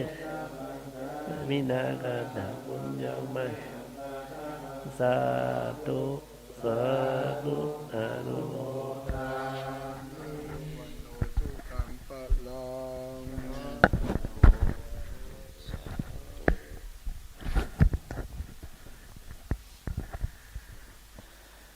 ก็ได้ทำวัดสวดมนต์เป็นที่เรียบร้อยขออนุญาตครูบาอาจารย์สักประมาณ10 นาทีก่อนที่จะได้ไปทำภารกิจส่วนตัวแล้วก็ฉันภัตตาหารเจ้าเวลา6 โมงครึ่งตะกี้นี่ได้ไปปรึกษาหารือกับครูบาอาจารย์ส่วนหนึ่งตุลุงแดงเขาหลายๆตนก็มากำหนด ลวดได้ปรึกษาหารือครูบาอาจารย์เรื่องการงานเพราะว่าเราจะได้ปะกันแถมตั้งหน้านี่ก็คงหาโอกาสยากก่อนที่จะหารือเรื่องวันเวลาที่จะจัดงานบอกว่างานของท่านอาจารย์วรรณชัยวันที่9 มิถุนาแล้วก็งานอายุวัฒนมงคลหลวงปู่ตุลุงดอยเฮานี่19 พฤษภาคมนะก็เดี๋ยวก็ก้อยมาหาลือกันลวดหล่อเตียนเนาะเพราะว่าเราจะกุฏเตือนี่เราจะนิมนต์ไปประชุมที่แม่กลางหลวงพ่องที่อุทยานพ่องนิมนต์ไปประชุมท่านอาจารย์บดินทร์หรือว่าท่านอาจารย์เบิ่มเนี่ยเปิ้นจะนิมนต์แต่ปีนี้เปิ้นก็ปวารณาไว้เหมือนกันว่าถ้าพระเผยแผ่เฮาว่างจะนัดกันเมื่อใดเปิ้นก็สามารถที่จะเป็นธุระให้ได้ในที่อุทยานก็ดีที่เปิ้นที่กล้วยไม้ที่บนดอยถนนปุ่นเปิ้นก็สามารถประสานให้ได้แต่ผมก็ยังบ่ได้ตัดสินใจได้หารือครูบาอาจารย์ครับก็แจ้งยอดเปลี่ยนแปลงแต่คืนขอสุมาอภัยครูบาอาจารย์แล้วก็ขออภัยศรัทธาพอดีบวกตัวเลข2 ครั้งเอายอดแม่จงดีใส่2 เตื้อเปิ้นบวกใน 80,000 ตะวานี่เปิ้นบวกไว้แล้วก็ผมไปซ้ำไปบวกใส่มะรูนแถมมันก็เลยตัวเลขก็เลยนักขึ้นมาก็แก้ไขเรียบร้อยอันนี้สามารถเผยแผ่ต่อสาธารณชนได้นะครับก็รับ1ยอดจากหลวงปู่ดอยกับของผมเปาะกันตะวา 36,590 ยอดแม่จงดีเชื่อกันทา 15,000 โยมกนกพิษชัยนา 7,500 แล้วก็สายจากท่านมหาสมชาติ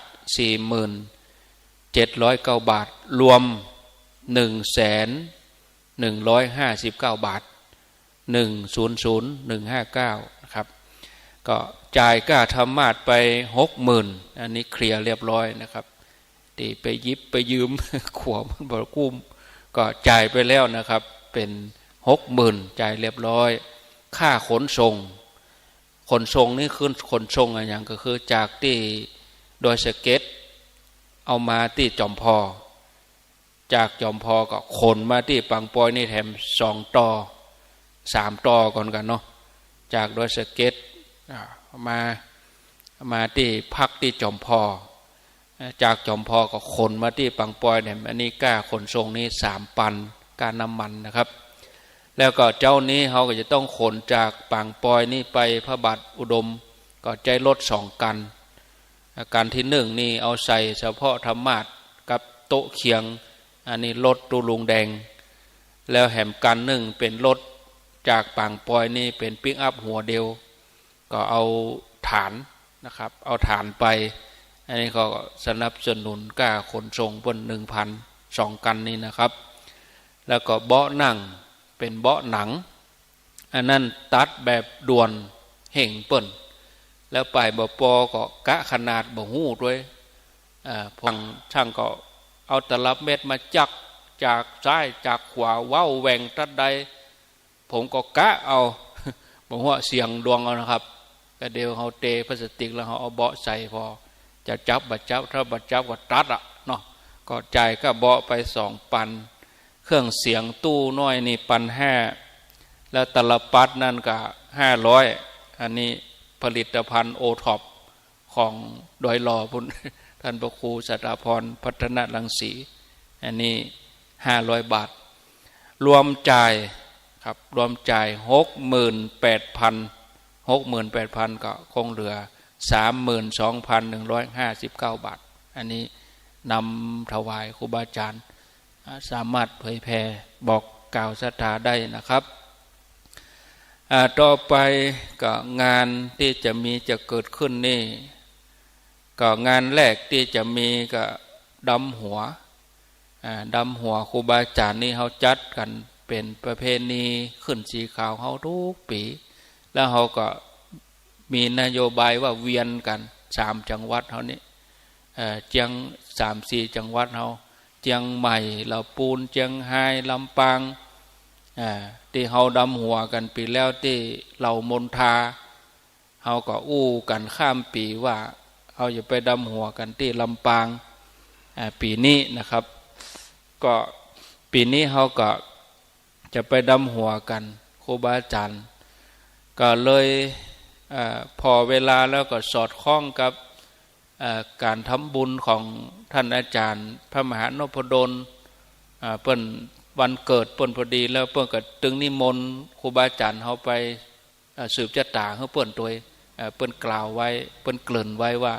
นิมนต์ครูบาอาจารย์เผยแผ่เฮากู้ตนเนี่ยไปสืบชะตาเฮาเปิ้นก็ผมก็คิดว่าเมื่อไงนั่นเฮาสืบชะตาเฮาอาจารย์นพดลมาตอนเฮาก็ดำหัวครูบาอาจารย์กู้ตนก็จะเป็นการเหมาะควรดีก่อจ้าก็หาลือครูบาอาจารย์นะครับเขาวันที่8เมษาแล้วก็วันที่20เมษานั่นก็ท่านพระครูวิสุวัตรวรกิจโจเปิ้นจะเบิกเนตร พระเจ้าในวิหารเปิ้นติดคำแถมใหม่เปลี่ยนเนตรใหม่เปิ้นก็จะนิมนต์ครูบาอาจารย์เฮากู้ตนเนี่ยไปสวดมนต์ตันด้วยทำบุญฉลองกะตั้งเจ้าอาวาสวัดไฝ่หินตัวทำบุญอายุเปิ้นตัววันที่20เมษาอันนี้งานตัวนี้เขาก็ยังได้ก็บ่ดีเนาะละกันก็บ่ได้เขาเปิ้นก็เกื้อกูลอาจารย์วิสุวัตรนี่ คนทำงานเบื้องหลังตลอดเนาะบ่ล่ำได้ออกแต่ว่าเปิ้นทำอยู่กิจกรรมอยู่กับวัดไฝ่หินนะครับอันนี้วันที่20เมษาก็เกิดว่า2งานนะครับเดือนเมษาส่วนเดือนพฤษภานี่ก็คือที่หลวงปู่ดอยที่เดียวม่อนจอมพอวันที่19อันนี้เดือนพฤษภามิถุนานั่นก็วันที่9มิถุนาก็ท่านอาจารย์วรรณชัยชัยนันโทเพิ่นจะบรรจุพระธาตุพระบรมสารีริกธาตุที่เจดีย์พุทธศรีคีรีวันที่9มิถุนายนนะครับจากมิถุนามันก็จะดีเข้าพรรษาแล้วเนาะเข้าพรรษาวันที่21กรกฎาคมเฮาก็จะต้องรอเตียนแถมตามที่เฮาอู้กันข้ามปีแล้วเฮาไปรอที่ตุ้งโป่งลำปางว่าเฮาจะไปรอเตียนที่เวียงป่าเป้าโดยที่เอาวัดหลวงปู่ตูลุงดอยเฮานี่เป็นสถานที่รับรองก็ผมก็มาเข้าๆกำหนดแล้วก็มันห่างกันเมื่อหน่อยจากมิถุนาไปถึงกรกฎานี่ก็ว่าจะรอกันกลางเดือนกรกฎา14กรกฎาเพราะว่าวันที่20นี่มันเข้าพรรษานี่นะก็เกิดจะอี้ไว้เป็นข้าวๆไว้ครูบาอาจารย์หันพ้องต้องการจะได้หรือว่าส่วนกิจกรรมแต่ละวัดนะก็ทำไปอยู่นะครับแต่ว่ากิจกรรมหลักๆที่เขาจะไปร่วมกันก็คือตามที่แจ้งไว้ต่ออีนะครับก็ครูบาอาจารย์มีความคิดหันจะได้เนาะก็ขอนิมนต์อูจ่าปรึกษาหรือว่าเอาอย่างใดก็ขอชี้แนะบอกกล่าวมาครับผมก็ขอนิมนต์ลุงก่อนครับหลวงปู่ก่อนครับอาวุโสสิครับผม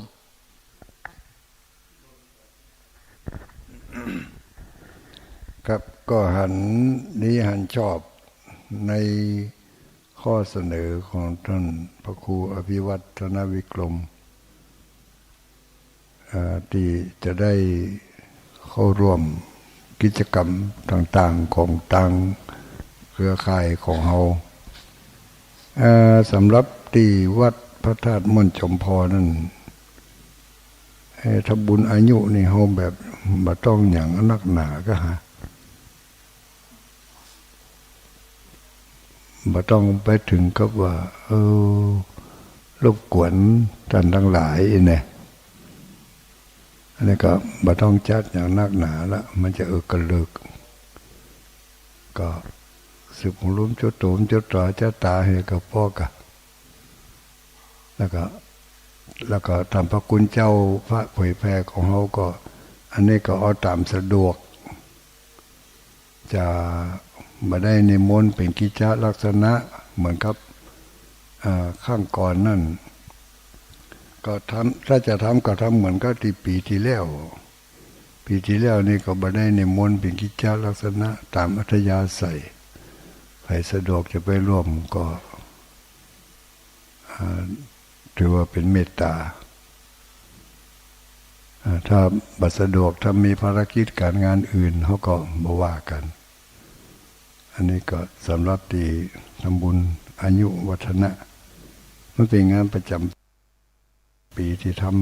ำคือเขาทำคือมูลุกศิษย์ลูกหาเขาใครทำทุกปีก็เลยตามใจสุขเขาอีก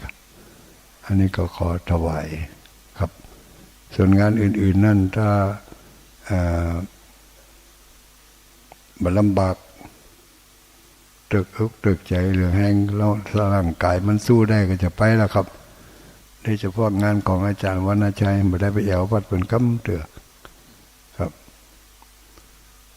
บเขาจะมีแต่เอียครับขอบคุณตะกี้ได้โทรศัพท์เหี่ยอันนึงไปนอนค้าง ไม่ทราบหาแล้วก็ใครได้โทรศัพท์มาเอาเนื้อแรกเอาครับก็ปกตินี่หลวงปู่เพิ่นจะสืบชะตาก็ผมกับปรึกษาตุลุงแดงก็คงทำเหมือนปีก่อนคือว่าผมกับตุลุงแดงนี่จะเป็นเจ้าภาพเครื่องครัวสะเดาะเคราะห์หลวงปู่ส่วนเครื่องสืบชะตานี่ก็ชมรมน้อยนานกับลูกศิษย์ลูกหาก็จะจัดทำถวายหลวงปู่นะครับก็นิมนต์อย่างหลวงปู่ว่าเนาะถ้าเอาไปวันที่19ก็ไปรวมกันก็เอาก็จะมีหูปในปฏิทินปี68ถ้าผมได้ไปกับมีหูปติดปฏิทินนั่นนะครับผมต่อไปก็ผมค่อยฟังกุศลเนาะเพราะเวลาข้างแหมนักอยู่ไปถึง6:30กันอันนี้มนต์ท่านพระครูสุเมธกันครับไล่ไปตามมุวุโสเห็นหน่อยมีความหันว่าได้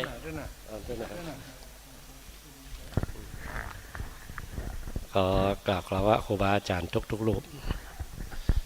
มานี่ก็ม่วนโบนได้สวดมนต์ไหว้พระพร้อมกับได้กับสวดฉลองเสนาสนะปูจาธรรมาสได้ปูจางานอายุวัฒนะมงคลของหลวงพ่อเจ้าคณะอำเภอฝางพร้อมใจกันถึงโมเนอะอยู่ทางบ้านทางจอง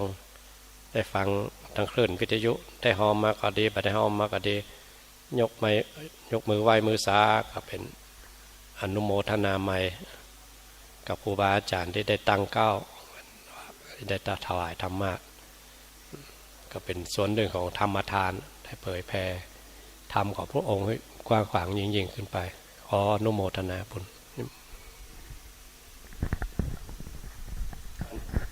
นิมนต์ท่านอาจารย์ท่านพระครูสถิตสารคุณ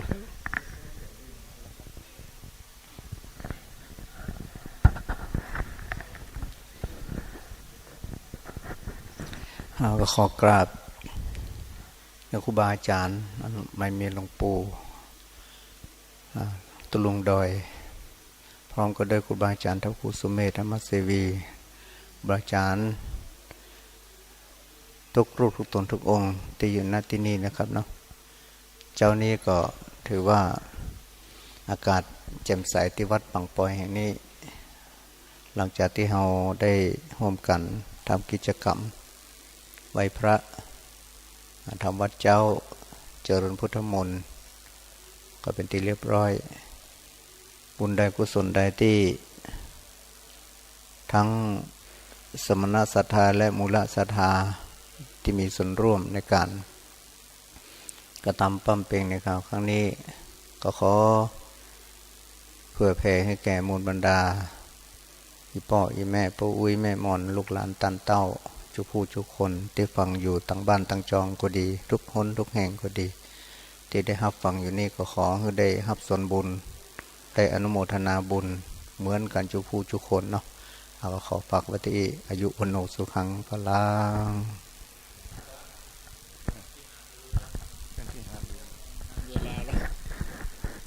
ครูบาว่าได้ตัวแทนเราปูนเรื่องงานแต่เกี่ยการงานเวลาเยอะมีความหันว่าจะได้ครูบาตีนอะไร18ไหนอ๋อว่าใช่รับไว้สาถวายความเคารพนะหลวงพ่อธรรมพระครูหลวงปู่ครูบาดอยธรรมพระครูปฏิพันธ์ธรรมทินนี่หลวงพ่อธรรมพระครูสุเมธธรรมเสวีพระมหาเถรเจ้าครูบาอาจารย์เจ้ากุตนโกงในโอกาสอันนี้เป็นโอกาสที่ดีมากในครั้งนี้มีความภาคภูมิดีใจภาคภูมิใจที่ได้เดินทางมาร่วมงานอายุวัฒนมงคลในครั้งนี้พร้อมกันนั้นตั้งคณะสงฆ์คลื่นสีขาวเผยแผ่ธรรมะพร้อมทั้งคณะศรัทธาสาธุชนที่ฟังคลื่นสีขาวเพื่อเจ้าประชาปาการร่วมทำบุญธรรมะเป็นงานมงคลที่เกิดขึ้นกับหลวงพ่อธรรมพระครูสุจิตานุรักษ์หลวงพ่อเจ้าคณะอำเภอฝางในโอกาสเป็นบุญอันยิ่งใหญ่เพราะได้ถวายธรรมะนี้ธรรมะเป็นธรรมะที่พระสงฆ์องค์เจ้าจะต้องขึ้นเทศน์ธรรมหมู่เข้าปรึกษาหารือกันที่ลำปางนั้นก็ดีใจบันนึกว่าคณะศรัทธาจะร่วมกันถึงปันนี้ได้ถึงเป็นแสน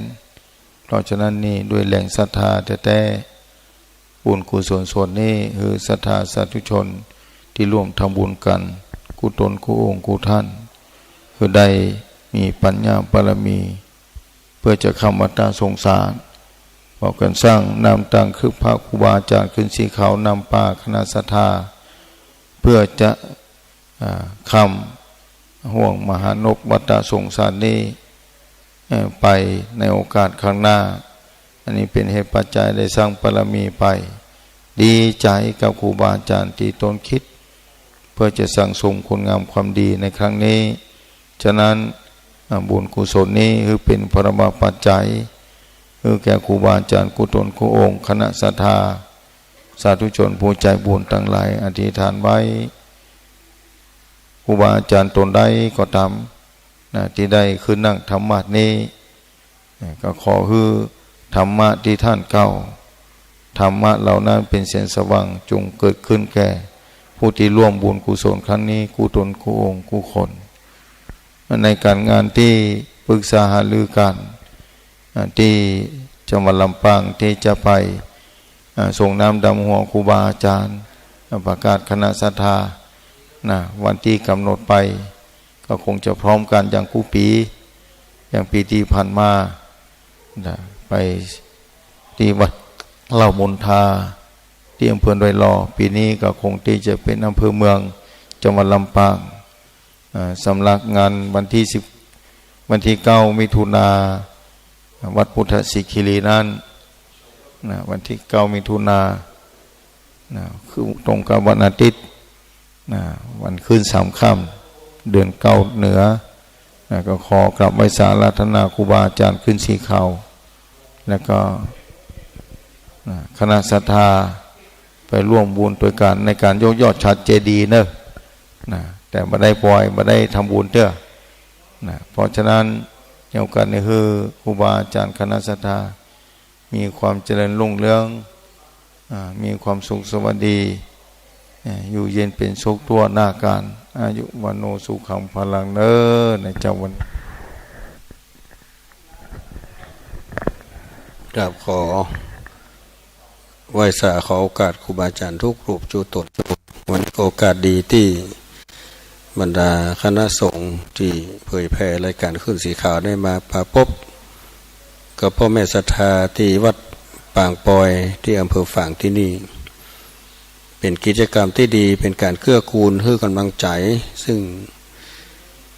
คณะสงฆ์เองที่ได้ทำการทำงานเผยแผ่ร่วมกันแล้วก็ได้ให้ศรัทธาญาติโยม ได้ปะได้พบได้หูได้หันกับพระสงฆ์ที่เพิ่นได้ฟังน้ำเลียงเสียงปากในการจัดวิทยุบางท่านบางคนก็แค่หันว่าทุกเจ้าตนไหนออกรายการอย่างว่ามีปะโยมคนหนึ่งก็ว่าฟังมา10 กว่าปีแต่ก็ไม่ได้หันหน้าหันตาซึ่งพระสงฆ์เหล่านี้ที่เปิ้นได้จัดรายการก็เป็นโอกาสดีที่ได้ปะได้พบกิจกรรมต่างๆที่ท่านอาจารย์ท่านพระครูพิวัฒนวิกรมในฐานะผู้อำนวยการสถานีได้จัดสรรได้กำหนดการเวลาต่างๆก็หันว่าเป็นการเปิงควรเหมาะสมตามกาลเวลาเพราะว่าก็ต้องมีกิจกรรมที่เราต้องไปร่วมกันเป็นการฮื้อน้ำใจซึ่งกันและกันโดยที่ปัจจัยเงินทองบางทีเราก็ต้องไปวิตกกังวลเจ้าของงานที่มีงานนั่นถือว่าเราไปช่วยกันร่วมกันฮื้อน้ำจิตน้ำใจซึ่งกันและกันงานก็คงสำเร็จรุ่ร่วงการได้พบกะปะกันบ่อยๆก็เป็นการดีอย่างหนึ่งได้แลกเปลี่ยนเรียนรู้ได้ได้จ๋าปรึกษาหารือซึ่งการเรื่องงานเรื่องการเผยแผ่ไปข้างหน้าอันนี้ก็ในฐานะที่เป็นทูตเจ้าเป็นพระสงฆ์องค์หนึ่งที่ทำกิจกรรมงานเผยแผ่ร่วมกับคณะของขึ้นสีขาวเฮาก็มีความยินดีหันตัวในกิจกรรมแต่ละอย่างที่ได้คิดได้ทำกันขึ้นมาเนาะและมันเป็นบุญกับกุศลกับศรัทธาญาติโยมเฮาตัวที่จะได้มีโอกาสร่วมบุญกับครูบาอาจารย์ในงานแต่ละครั้งที่เกิดที่มีขึ้นก็เป็นความสุขทั้งสองเบื้องเพื่องฝ่ายทั้งฝ่ายพระสงฆ์เองและศรัทธาญาติโยมก็จะได้สร้างบุญสร้างบารมีร่วมกันไปข้างหน้าขอโมทนาสาธุเนอะวันนี้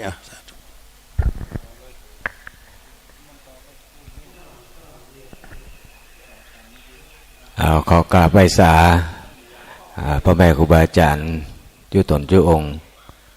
พระเจ้าประสงค์วันนี้เป็นเลิกดียามดีนักขัตฤกษ์ดีแล้วที่เราจะได้ร่วมทำบุญกันถวายธรรมาสน์ที่วัดพระบาทอุดมนบ่อสาวาธรรมาภาพในนามของพระสงฆ์พระนักเผยแผ่วิทยุร่วมกับขึ้นสีขาวก็มีความชื่นชมยินดีกับบุญกุศลที่หมู่เฮาทั้งหลายได้ให้ได้หอมกันคนเล็กๆน้อยๆจนเป็นธรรมาสน์ขึ้นมาแล้วก็จตุปัจจัยได้เกินความคาดหมายอันนี้ก็ขอปาฐานุโมทนากับทุกตนทุกท่านทุกรูปทุกองค์แล้วก็ทุกคนโดยส่วนงานของเคยแพร่ของวิทยุขึ้นสีขาวเฮาธรรมาภาพก็กับผมถ้ามีกิจกรรมอย่างก็ยินดีร่วมทำกิจกรรมทุกอย่างครูบาอาจารย์ว่าอย่างใดก็เอาอย่างนั้นเอาเปิ้นว่าเอาครูบาอาจารย์ว่าเนาะผมก็ยังมีหน้าที่อย่างเดียวแหละดีครับผมเหมาะสมครับท่านเนาะก็คงจะมีแต่อีเนาะก็ขอความสุขสวัสดีจงมีแด่ผู้ฟังทุกท่านแล้วก็บุญกุศลขอปกป้องปกห่มรักษาครูบาอาจารย์ทุกรูปทุกตนและบรรดาคณะสัตยาทั้งหลายโดยจตารโลธรรมวัฏันติอายุวโนสุขังพลังต่อไปท่านพระครูอภิวัตรครับสาธุครับนิมนต์ครูบาอาจารย์ไปฉันภัตตาหารเจ้าครับทำภาระธุระส่วนตัวเก็บครอบเก็บครัวขึ้นรถขึ้นอย่างศาลาด้านเหนือนะครับฉันข้าวต้มภัตตาหารเจ้าพร้อมแล้วจะฉันแล้วจะขึ้นไปชมวิวที่ตึกใหม่3 ชั้นพุ่นนะครับตึกใหม่พุ่นเป็นนิมนต์ไปชมวิวได้เนาะไปเดินช่วงที่รอเวลาเพราะว่า7 โมงพุ่นก่อน7 โมงเขาจะถึงออกเดินทางถ้าเขาไปถึงงานเพื่อนคนบึดนี่มันจะบดูต่างบึดคืออดนั่นครับผม อันเดียวกันเนาะ แล้วก็บดูต่างในการที่จะจัดตกแต่งสถานที่ขนครัวก็ขยากเอาก็ไปเจ้าก่อนเมื่อเขาไปถึงปุ๊บเขาก็ ดาหัวดาหยังเกียมแต้นเกียมหยังแกะพลาสติกออกเอาเบาะเข้าใส่อย่างต่างๆแล้วเขาก็เติงเวลาเขาก็ปักต้นปักอย่างเรียบร้อยเขาจะนิมนต์หลวงพ่อมานั่งธรรมาสแล้วเขาก็จะตานไว้ในพระพุทธศาสนาเนาะวันนี้เป็นโอกาสดีต่อไปก็ขั้นเวลาตุลุงยองไปฉันก่อนเลยเดี๋ยวมาเปลี่ยนกันตึงมหาสมชาตินี่ตุลุงยองฉันก่อนเลยเนอะเดี๋ยวให้มหาสมชาติขั้นเวลานะพวกข้างแถมเกิงชั่วโมงเปลี่ยนกันคน15 นาที7 โมงเขาจะต้องได้ตัดสัญญาณเพราะว่าท่านมหาจะย้ายอุปกรณ์ไปที่วัดพระบาทอุดมโดยไปหาปุ้นเนาะที่สันธานีที่พระบาทอุดมปุ้นก็มีอยู่นิมนต์ท่านมหาได้อู้จาขั้นเวลาช่วงรอตุลุงยองฉันเข้านี่ค่ะนิมนต์เลยครับนิมนต์ครับ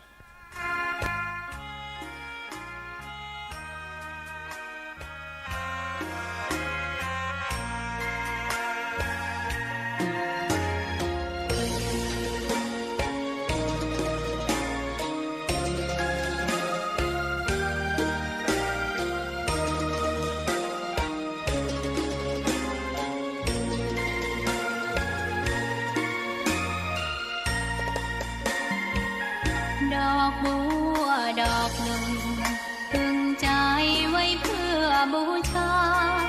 แด่องค์พระศาสดาสัมมาสัมพุทธเจ้ามีความงามเงียบไม่เปรียบเทียบเขาเทียบเราใครมองไม่งามช่างเขาแต่เจ้าก็คือดอกบัวด้วยความสัตย์ซื่อยึดถือความดี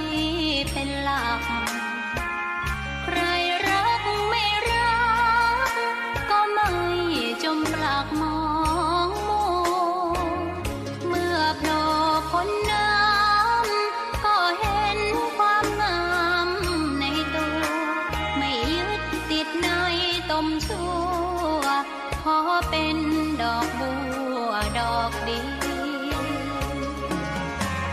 ใครไม่มองว่าบัวงามเด่นแต่บัวก็เป็นดอกบัวทุกวันอย่างนี้ไม่อยากเด่นดังแต่มุ่งหวังในทางเด่นดีเกิดมาเพื่อสร้างบารมีถวายชีพนี้บูชาดอกบัวดอกน้อยเฝ้าคอยคนที่ใจบุญมาโอบเอื้อเกื้อกูลรู้ค่าของบุญเก็บบัวขึ้นมาเพื่อสร้างความ นะโมพุทธายะสิทธังนะโมพุทธายะสิทธังนะโมพุทธายะสิทธังขอความนอบน้อมองค์สมเด็จพระสัมมาสัมพุทธเจ้าขอน้อมอภิวาทพระสัทธรรมเจ้าขอน้อมนมัสการพระอริยสงฆ์เจ้าขอถวายความเคารพท่านพระคุณเจ้าท่านเจ้าคณะพระสังฆาธิการครั้นครูบาอาจารย์พระสงฆ์องค์สังฆเจ้าทุกรูปทุกตนทุกองค์อรุณสวัสดิ์เจริญสุขเจริญพรสาธุชนพุทธบริษัททั้งหลายทุกผู้ทุกคนเจ้าวันนี้เป็นเจ้าวันพฤหัสบดีวันที่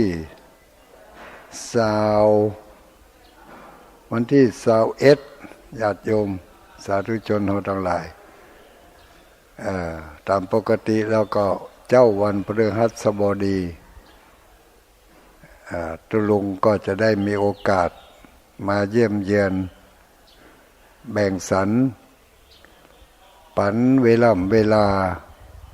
ที่มีคุณค่ามีประโยชน์ให้กับท่านทั้งหลายก่อนที่จะออกไปทำภารกิจการงานนั่นก็คืออย่าลืมว่าตอนเจ้าลุกมาแล้วล้างหน้าด้วยน้ำใสๆล้างจิตล้างใจโดยน้ำแห่งพระสัทธรรมน้ำแห่งพระสัทธรรมเอาไว้ล้างสิ่งสกปรกภายในใจน้ำใสเอาล้างสิ่งสกปรกภายนอกทุกๆวันพฤหัสบดีสำหรับเจ้าวันนี้มาจ้ามาขวายมาล่าไปหน่อยก็เนื่องจากว่าทางคณะทีมงานเผยแผ่คลื่นสีขาวของเราได้เป็นตัวแทนเป็นสื่อธรรมะได้เป็นสะพานบุญเพื่อแก่อุบาสกอุบาสิกาทั้งหลายได้จัดกิจกรรมนำเอาแท่นธรรมาสน์หรือว่าที่นั่งเตธรรมของพระสงฆ์องค์สังฆเจ้าจะได้นำไปถวายที่วัดพระพุทธบาทอุดมน้ำบ่อสาวาที่อำเภอฝางตั้งแต่ตะวานี่มาก็เอาแท่นธรรมาสน์มาไว้ที่วัดปางปอยตำบลแม่คะอำเภอฝางแล้วก็ตะคืนที่ผ่านมาก็ได้จัดกิจกรรมการธรรมสัญจรพบปะกับอุบาสกอุบาสิกาพุทธบริษัทในพื้นที่เขตบริเวณวัดปางปอยแห่งนี้ตอนเจ้าก็มีการไหว้พระสวดมนต์ทำวัดเจ้าเจริญพุทธมนต์เฉลิมฉลองธรรมาสน์กันมาจนถึงเวลานี้ก็ใกล้จะถึงเวลาที่จะขยับขยายเคลื่อนคล้ายย้ายเอาแท่นธรรมาสน์นี้ไปที่วัดพระพุทธบาทอุดมช่วงนี่ก็จึงรายกิจกรรมหรือว่ารายการเวลาของตุลุงก็ยกถวายคือแก่ทางคณะสงฆ์พระเผยแผ่แต่ตอนนี้ทางทีมงานก็กำลังขนค่ายย้ายแท่นธรรมาสน์เอาขึ้นพาหนะเอาใส่บนรถแล้วก็จะได้เอาไปไว้ที่ตั้งที่หมาย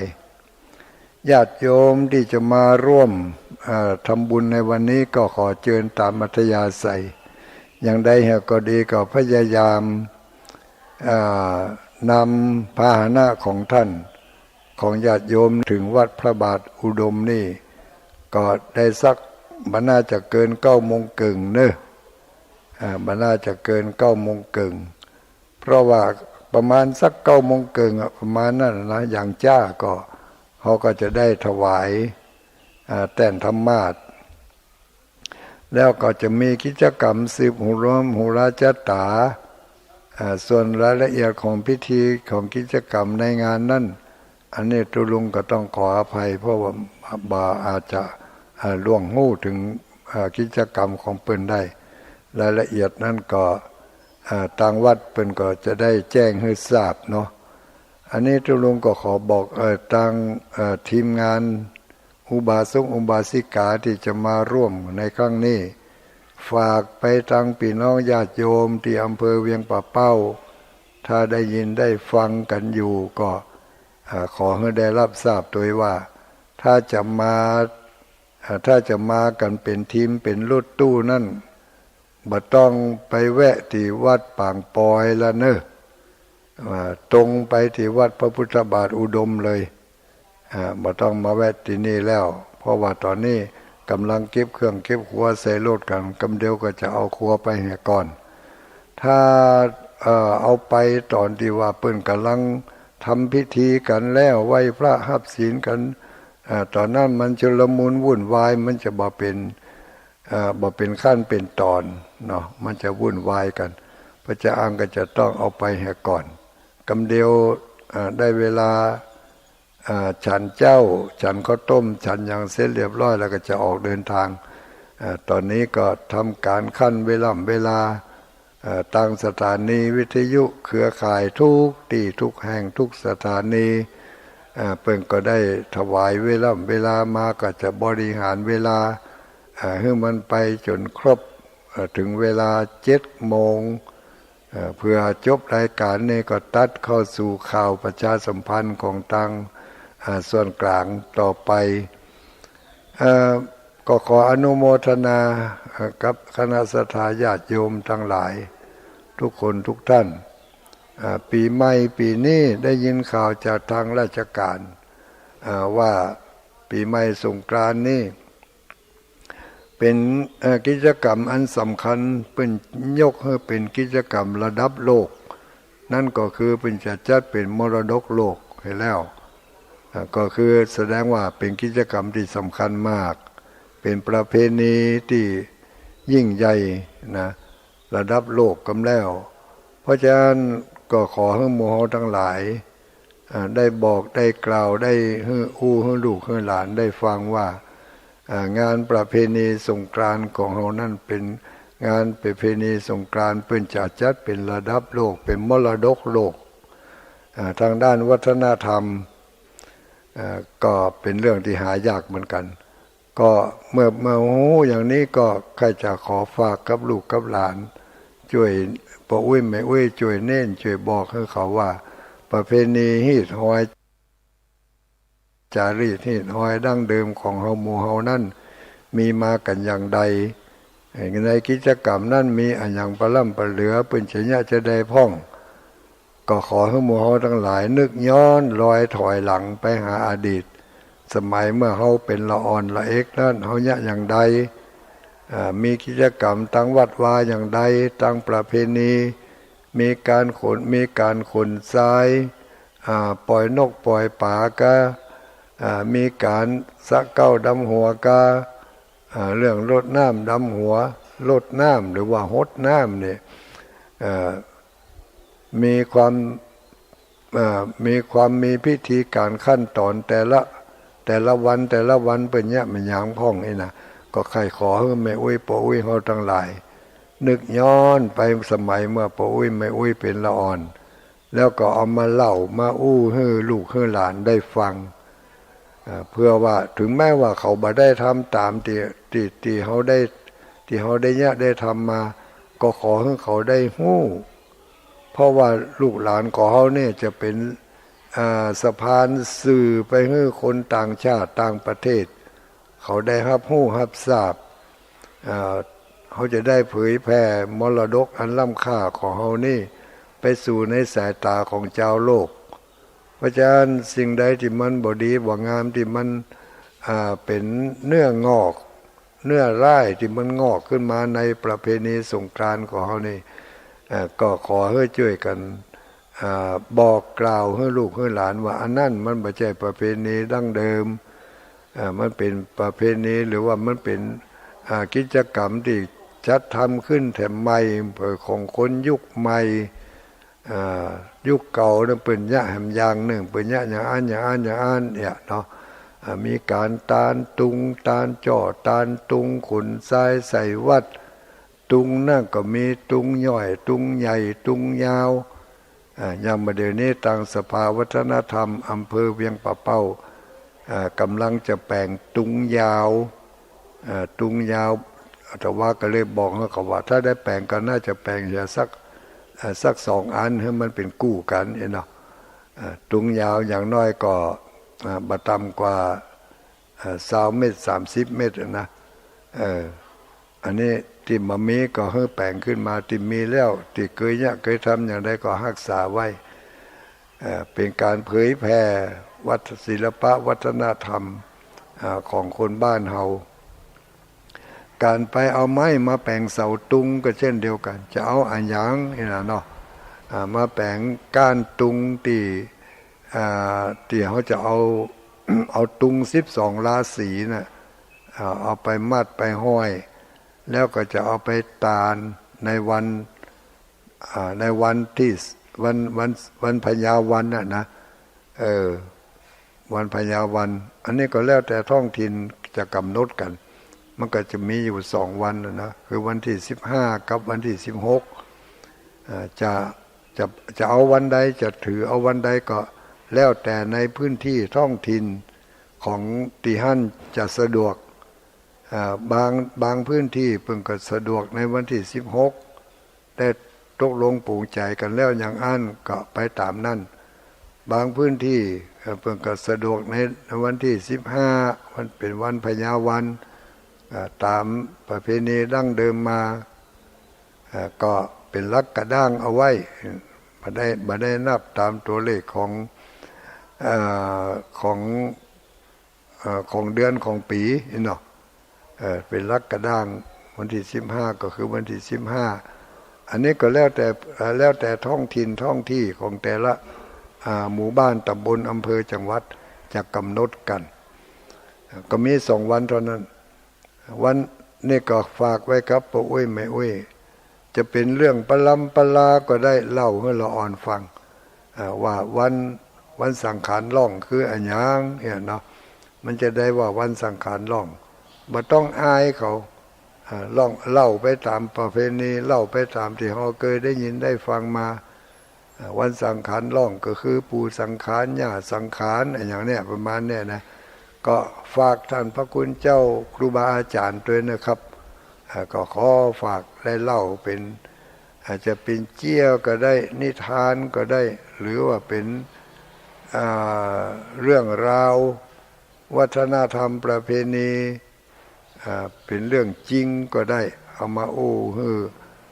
คนรุ่นหลังเขาได้ฟังแล้วก็คนรุ่นหลังรุ่นใหม่เนี่ยเขาจะได้ถ่ายทอดไปให้คนต่างชาติต่างบ้านต่างเมืองให้เปิดได้หู้ได้หันได้เข้าใจถึงวิถีชีวิตวัฒนธรรมประเพณีของเจ้าบ้านเจ้าเมืองเฮาโดยเฉพาะอย่างยิ่งเจ้าไทยแล้วก็เฉพาะอย่างยิ่งกว่านั้นก็คือเจ้าไทยแบบเจ้าไทยล้านนาเจ้าไทยล้านนาก็คือคนเมืองเขาเนี่ยนะคือคนเมืองคนมาเก่าคนเมืองนี่ก็มีประเพณียึดถือกันมาอย่างใดวันที่13เป็นเนี่ยมันยังพ้องอันนี้วันที่14เนี่ยอันยังวันที่15เนี่ยอันยังวันที่16มีกิจกรรมเนี่ยอันยังอย่างน้อยๆก็ 4-5 วันเนี่ยเป็นวันสำคัญของต่างประเพณีปีใหม่ก็ขอฝากกับปู่อุ้ยแม่อุ้ยทั้งหลายเน้อช่วยกันเผยแผ่ศิลปะวัฒนธรรมประเพณีอันดียิ่งของคนบ้านคนเมืองเฮา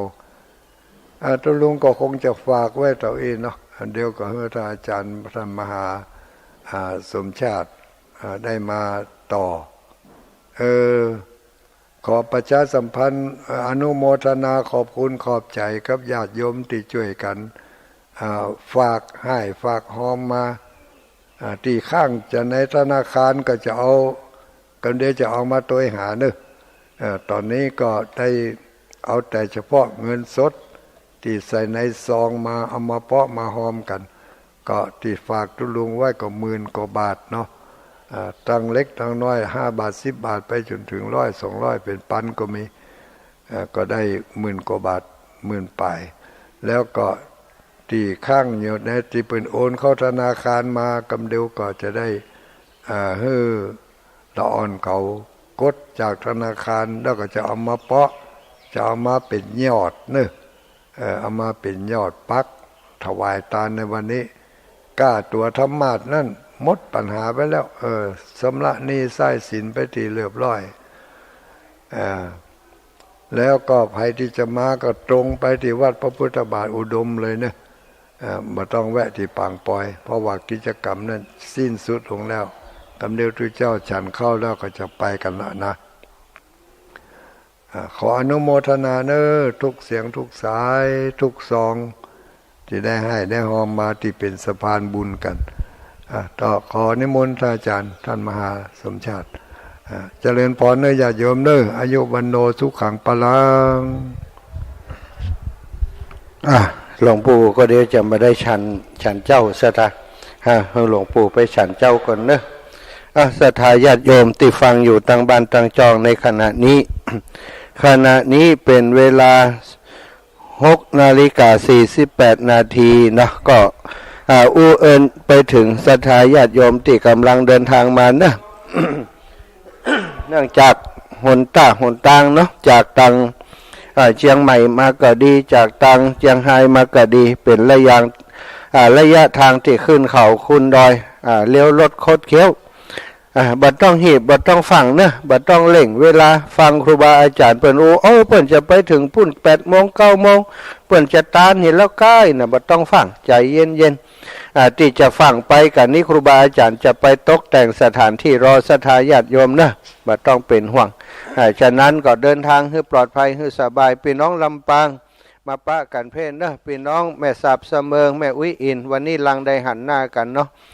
พี่น้องตังเจียงใหม่เจียงไฮ้ทุกท่านทุกขบวนที่เดินทางมุ่งสู่เมืองฝางให้ท่านเดินทางโดยสวัสดิภาพปลอดภัยตุลุงแรงเปิ่นจะมีกรรมอวยพรอย่างบ่หัวนะมาแอบข้างๆนี่ก็จะปั่นให้ตุลุงแดงได้อุได้จ่าอาตมาจะได้ไปทำภารกิจส่วนตัวสกรรมเด้อศรัทธาทั้งหลายท่านพี่น้องศรัทธาพุทธบริษัททั้งหลายเมื่อเจ้านี้ต่างโตนต่างลุกมาทำหน้าที่ของแต่ละฝ่ายบัดนี้ขนครอบขนครัวขึ้นรถหมดละถ้าเป็นลูกชายนี่พร้อมหนีเนาะ พร้อมหนี ปวดเท่าเอ็กใส่กำเดียวนี่อาขาแจรถเสียบสตาร์ทรถไปได้ละเพราะว่าอย่างที่ท่านผู้อำนวยการสถานีวิทยุคลื่นสีขาวได้อู้ได้จ่าไปว่ามันมีความจำเป็นจะต้องไปเจ้าโดยเหตุผลหลายประการดังนั้นก็ต้องเตรียมการแต่เนิ่นๆสถานีวิทยุนี่จะขาดบ่ได้เพราะว่ามันจะต้องถ่ายทอดตลอดเวลาก็เลยมีความจำเป็นที่จะต้องอู้ต้องจ๋ากับศรัทธาทั้งหลายเพราะว่าในช่วงนี้8 จังหวัดภาคเหนือนี่ก็รับฟังถ่ายทอดสัญญาณไปแต่ละที่ละต่างพระนักจัดรายการส่วนหนึ่งได้ขึ้นมาจัดรายการที่วัดป่างปอยตำบลแม่คะอำเภอฝางตั้งแต่ตะว้ามาละแต่คืนก็เอาวัสดุอุปกรณ์หลายเยื่องอันเป็นเครื่องกินครัวตาลพ่องอันเป็นเครื่องอุปโภคพ่องเครื่องบริโภคพ่องมาออกห่างบัตรฮือตันติมาห่วมกิจกรรมตะคืนหลายฝ่ายก็ได้ไปบางคนโจกดีก็ได้เหรียญพระเจ้า42 เมืองไปบางคนก็ได้ปฏิทินไปเจื้ออี้เป็นต้น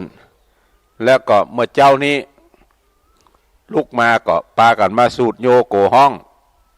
สมโพธิธรรมาสตะคืนก็สมโพธิไปละกรรมแม่เจ้านี่สมโพธิแถมกรรมเพราะนั้นธรรมาสหลังเนี่ยที่ท่านทั้งหลายได้ให้ได้หอมสตางค์กันตั้งแต่10 บาท20 บาทจนถึงปันถึงหมื่นเนี่ยก็จะเป็นบุญเป็นกุศลกับเฮาท่านทั้งหลายพระเดชพระคุณหลวงพ่อเจ้าคณะอำเภอฝางก็จะได้ใจให้เป็นประโยชน์ต่อวัดต่อวานั่งเทศนาธรรมในกลางภาษาเป็นธรรมาสที่ใหญ่ปอกวนราคาก็สูงพอกวนแต่ราคาจะสูงบอกใดศรัทธาเฮาท่านทั้งหลายก็เต็มอกเต็มใจที่จะช่วยกันเป็นเจ้าภาพให้หอมกันตามกำลังทรัพย์กำลังศรัทธาที่เฮาท่านทั้งหลายวักมาหาได้และช่วยกันตุติตุ้มติ้มหอมกันจากน้อยจนเป็นนักสะพานบุญก็อาศัยพระนักจัดรายการโดยเฉพาะท่านอาจารย์พระครูอภิวัฒนวิกรมท่านพระมหาสมชาติชาตปัญโยปริยธรรมได้ได้จ๋าจักจุงเจิญจวนมวลบรรดาพี่น้องศรัทธาทั้งหลาย ให้หอมกันคนเล็กคนน้อยตุเจ้าก็หอมศรัทธาก็หอมเอามาเปาะมาหอมกันจากน้อยก็เป็นนักบัดนี้ก็การนั่นสำเร็จละซื้อมาเรียบร้อยแล้วแถมสักกรรมเนี่ยจะได้เคลื่อนขบวนออกจากวัดป่างปอยนี่ไปที่วัดน้ำบ่อสาวาไปวัดน้ำบ่อสาวาไปตานกันกว่าเขาจะเอาลงรถกว่าเขาจะเอาขึ้นรถได้นี่มันใจกำลังปอกวนเพราะว่ากำลังในการที่จะยกนี่ก็อาศัยกำลังกายปอกวนบ่แจ้ว่านักล้ำไปแล้วก็บ่แจ้ว่าเบาล้ำไปหมอกหามซี่ตึงตังเนี่ยหมอกหามซี่ตึงตังบัดเดี๋ยวนี้ได้เอาขึ้นรถเรียบร้อยละธรรมาสเอาใส่รถอาตมาภาพแล้วก็ฐานมันเอาใส่รถพี่น้องเฮาท่านทั้งหลายนี่รวมถึงว่าเครื่องประกอบทางด้านข้างดอกดวงอย่างเตรียมมาประดับเป็นตาลปัดพัดอย่างก็เอาใส่รถเรียบร้อยละพร้อมบิน พร้อมที่จะบินละตอนนี้ท่านอาจารย์มหาสมชาติก็กำลังเก็บครอบเก็บครัวอุปกรณ์ส่วนควบเนาะอย่างเจ้าหน้าที่จราจรเนาะ อุปกรณ์ส่วนควบอุปกรณ์ทั้งหลายแล้วเนี่ยก็ได้จะได้ยกย่างย้ายไปวัดพระบาทอุดมมีปุ้นชุดหนึ่งละแต่ชุดนี้เป็นชุดมินิเอาออกอากาศ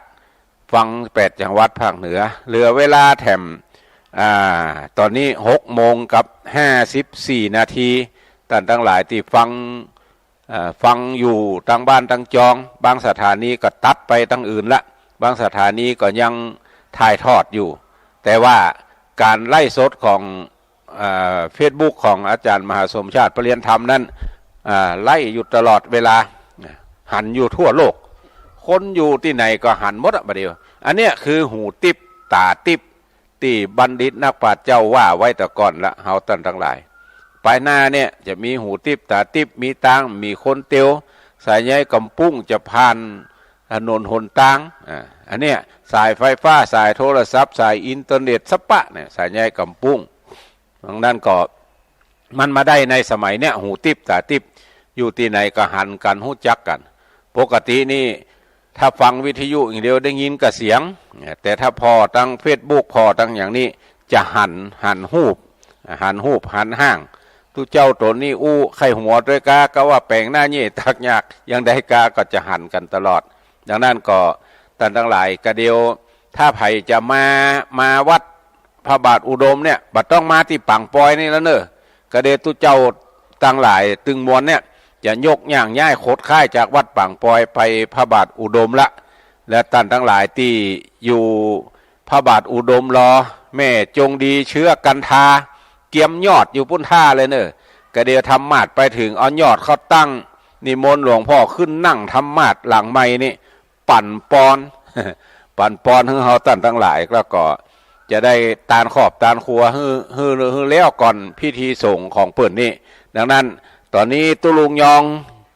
อยู่ตรงลุ่มตึก7 โมงเนาะตึก7 โมงตุลุงยองขึ้นมาช่วยเก็บครัวนี่ครับเนอะเพราะว่าตะกันตะวามันแล้วตะกันตะเก็บครัวกับก็จะได้เหลือเวลาแหมน้อยเดียวเหลือเวลาแถมน้อยเดียวท่านทั้งหลายที่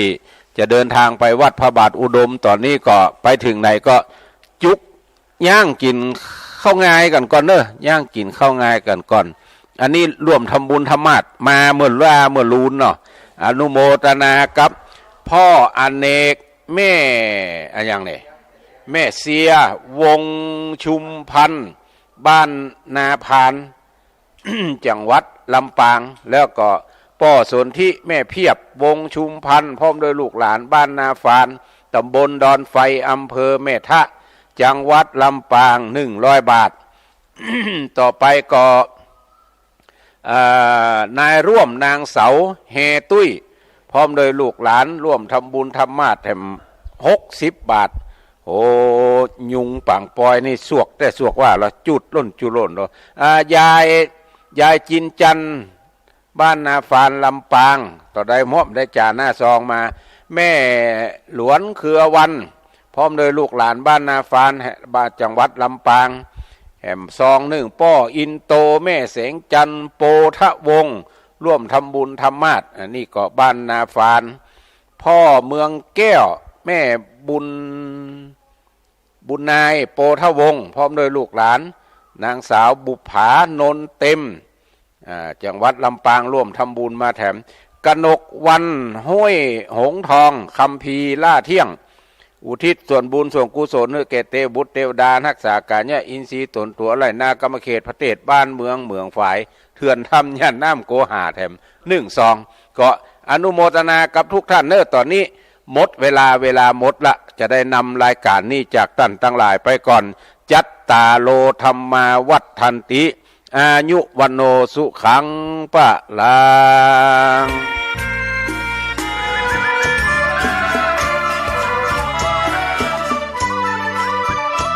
ตกจากที่สูงเรียก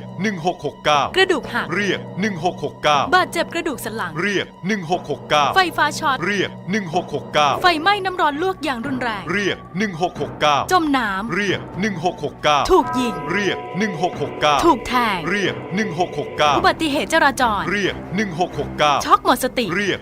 1669ปวดท้องกล้าฉุกเฉินมีน้ำเดินตกเลือดเรียก1669เจ็บป่วยฉุกเฉินและบาดเจ็บจากอุบัติเหตุเรียก1669รวดเร็วปลอดภัยมีประสิทธิภาพบริการ24ชั่วโมง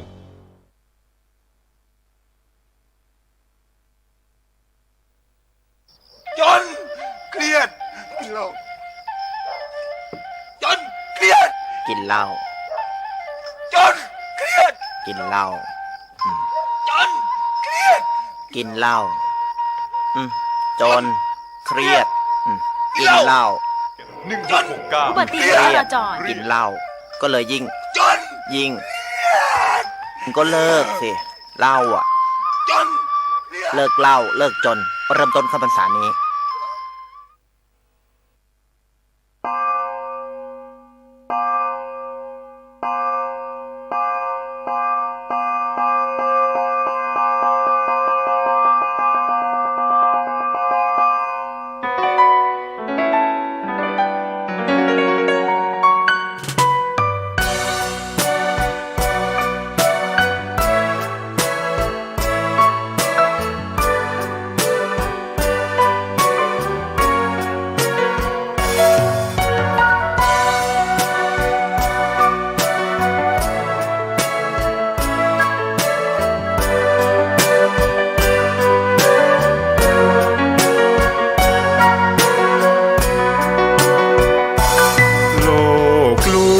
ชวนให้คิดอนิจจังทุกสิ่งไม่ยั่งยืนจีรังย่อมผุพังตามกาลเวลาจะฝืนให้ยั่งยืนจนสิ้นโลกาอย่าได้หวังดังปรารถนาองค์พระพุทธาท่านตรัสสอนไว้เกิดแล้วคงไม่แคล้วต้องชราแก่อาคราวแก่สมปัญญาทั่วภารามีถมไปเจ็บทุกข์ย่อมเวียนวนมีพ้นใครๆสัตว์โลกล้วนรู้แน่แก่ใจเกิดแก่เจ็บตายหลีกไปไม่พ้นใครหลงคิดหลงติดอัตตาว่าใจแจ้งกมลแม้นใครปลงได้คงสุขล้นชีวิตมีมองมนเกิดมาเป็นคนสมบูรณ์ดับหายเพียงร่างกายไว้ชีวาแต่กุศลผลกรรมทำมาย่อมแปลงค่ากลายเป็นทุนส่งผลให้ทุกคนเวียนวนไม่สูญสุขและทุกข์เป็นไปตามทุนที่พวกคุณได้ก่อทำมา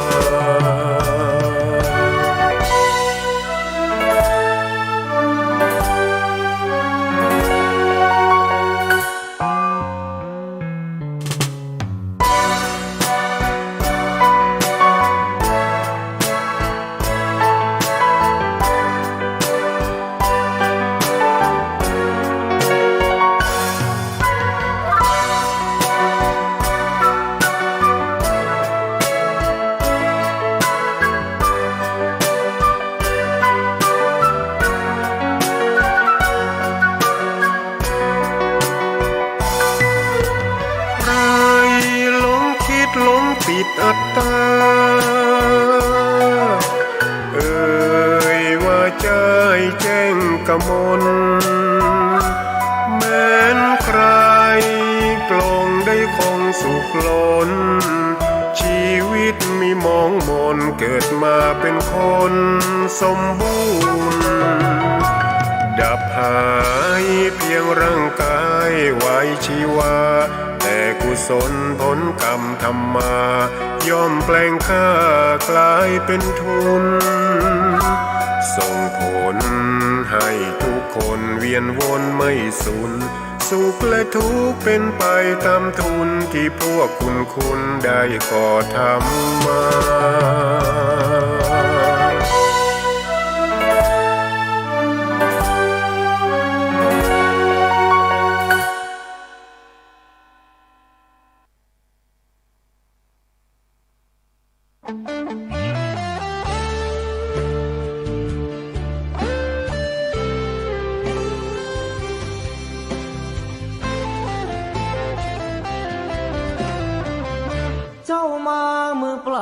จะเอาอะไรเมื่อตอนเจ้าไปเจ้าก็ไปมือเปล่าเช่นกันชื่อเสียงหยดลาบหากเอาไปไม่ได้สักอันแล้วใหญ่ยื้อแย่งแข่งขัน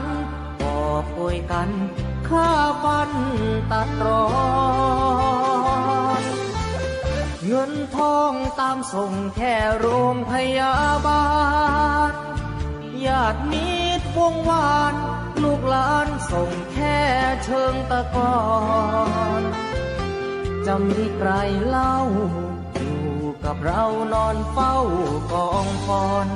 วางดอกไม้จันทร์แล้วจรกลับไปนอนบ้านใครบ้านมันใหญ่ขับฟ้า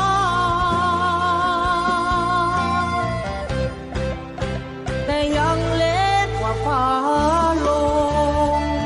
ตึกโตโอทงสุดท้ายนอนลงเหมือนกันไปไม่กลับหลับไม่ตื่นฟื้นไม่มีวัน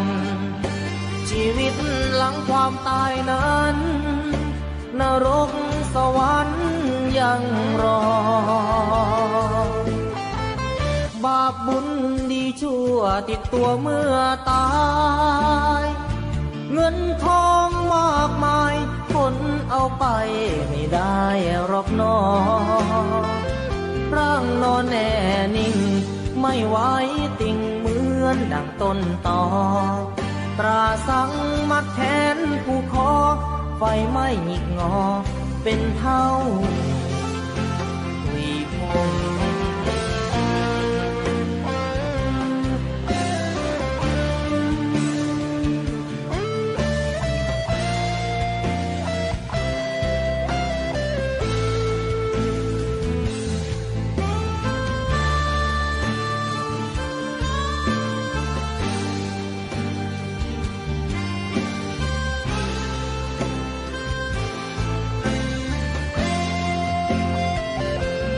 ใหญ่ขับฟ้า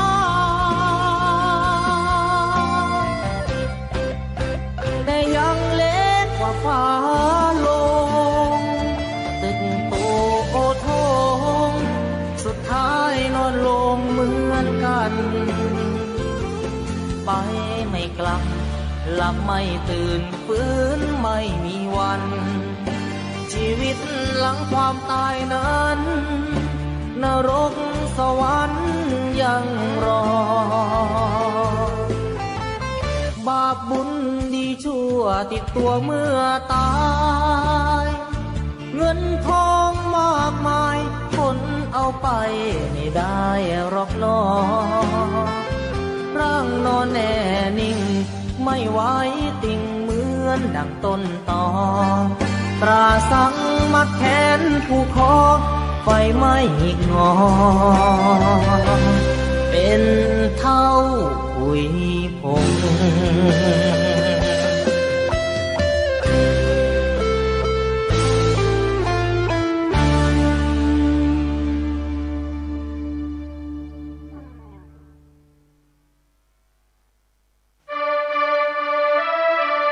นอบน้อม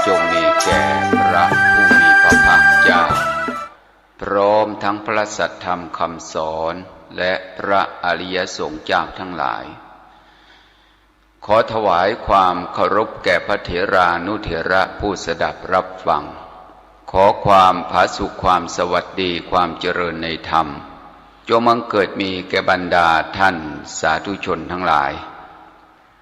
วันนี้รายการธรรมะคลายทุกข์ก็ได้มาพบกับญาติโยมสาธุชนทั้งหลายตามปกติเช่นเคยเป็นยังไงญาติโยมช่วงนี้อากาศเปลี่ยนแปลงสุขภาพพอทนได้ไหมฝนก็ตกบางทีอากาศก็หนาวบางแห่งก็ร้อนนี่มันเป็นเรื่องของดินฟ้าอากาศมันเป็นตามกาลเวลาของมันบางประเทศหนาวจนหิมะตกบางประเทศร้อนจนแผ่นดินแตกระแหงบางประเทศฝนตกมากจนน้ำท่วมความพอดีไม่มีเลยนะความพอดีไม่มีมันก็เป็นตามกาลเวลาของมันและเรื่องของกรรมที่มันจัดสรรไปคนที่มีบุญก็ไปเกิดอยู่ในสถานที่อากาศเหมาะสมฝนไม่ตกหนักไม่เย็นเกินไปไม่ร้อนเกินไปอากาศดีมีกัลยาณธรรมดีมีกัลยาณมิตรดีได้อยู่ใกล้กับเพื่อนกับฝูงเนี่ยก็เรียกว่าบุญมันส่งผลแต่ถ้าเกิดว่าบาปมันจัดสรรก็ให้ไปอยู่ที่ลุ่มเกินไปดอนเกินไป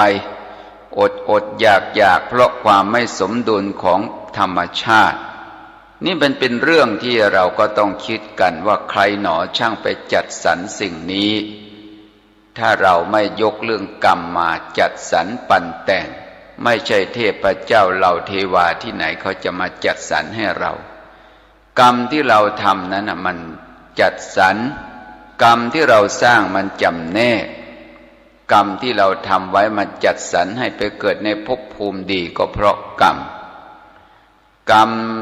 ที่เราทำมันจัดสรรให้เราไปเกิดในภพภูมิที่อยู่ในบุคคลที่เป็นปาปมิตรคือมิตรชั่วแล้วก็ได้หากัลยาณธรรมไม่เจอเราก็จะต้องประสบพบกับความทุกข์เพราะกรรมเสมอกันเราจึงต้องไปอยู่ร่วมกับคนประเภทอย่างนั้นนี่พูดถึงเรื่องกรรม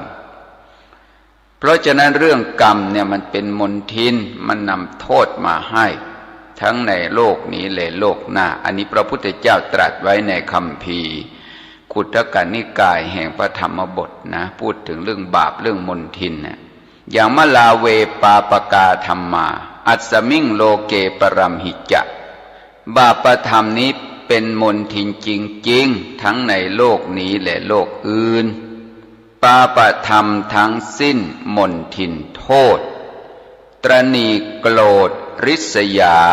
มายาขมปดมักอวดเห็นโทษจิตโสมมดุจโคนตม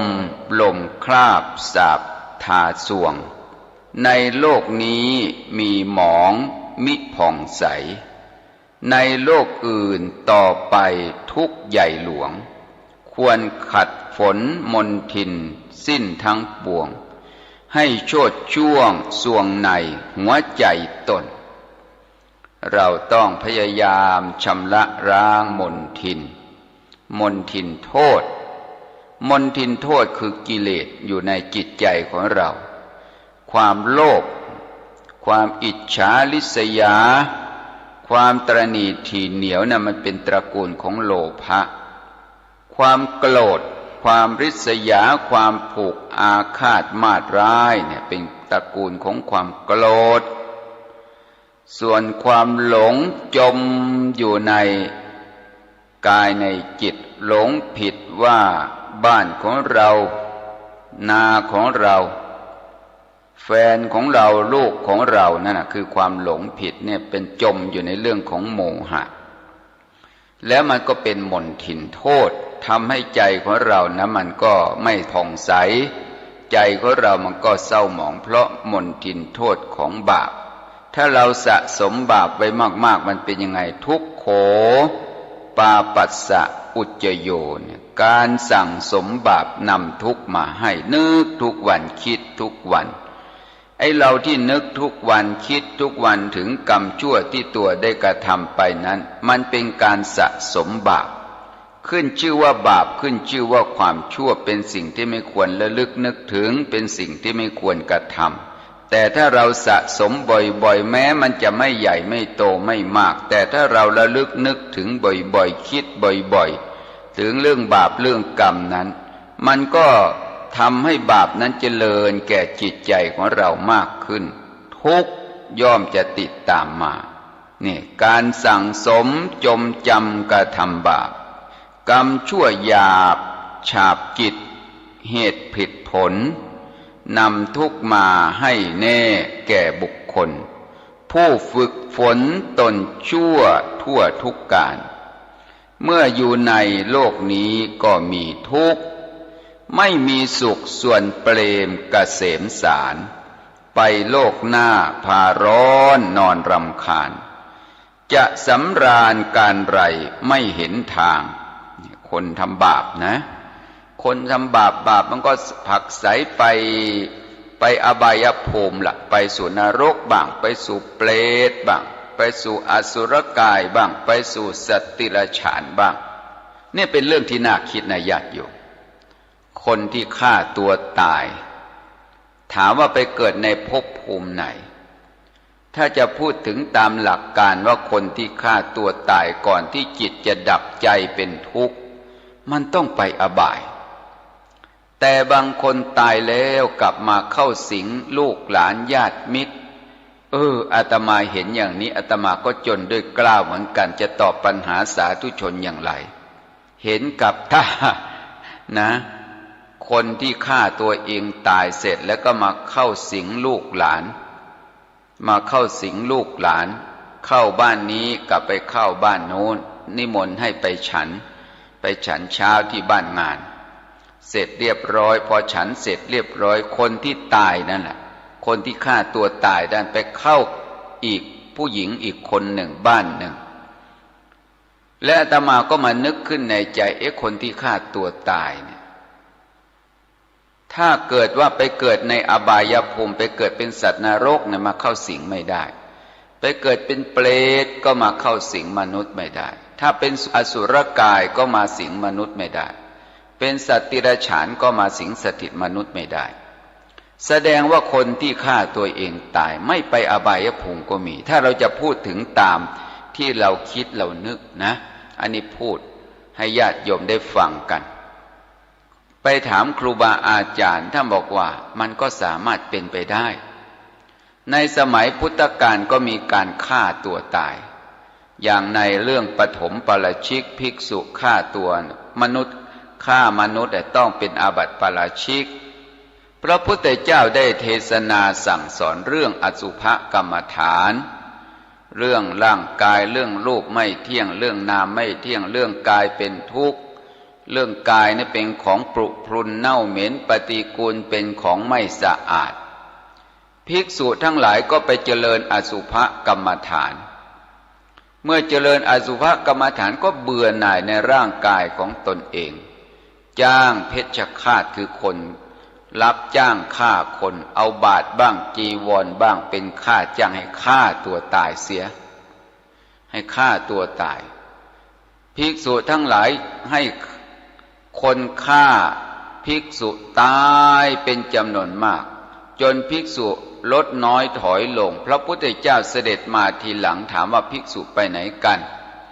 ว่าภิกษุเหล่านั้นเจริญอสุภกรรมฐานเห็นร่างกายเป็นของน่าเกลียดปฏิกูลก็เลยจ้าง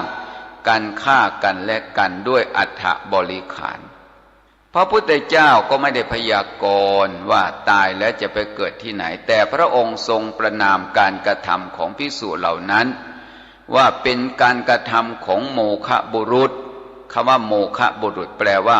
การกระทำของคนโง่หรือการกระทำของคนเปล่าประโยชน์คนไม่เห็นประโยชน์แล้วไปทำอย่างนั้นเป็นการกระทำไม่เหมาะไม่สมของคนพาลนะพระพุทธเจ้าจึงบอกว่าคนเปล่านั้นเรียกว่าโมฆะบุรุษแต่ก็ไม่ได้รู้ว่าไปเกิดในภพภูมิไหน ภิกษุฆ่าตัวตายเนี่ยไม่จัดเป็นอาบัติปาราชิกนะเพราะว่าปาราชิกต้องฆ่าคนอื่นเหมือนคนฆ่าตัวเองตายไม่เป็นปาณาติบาต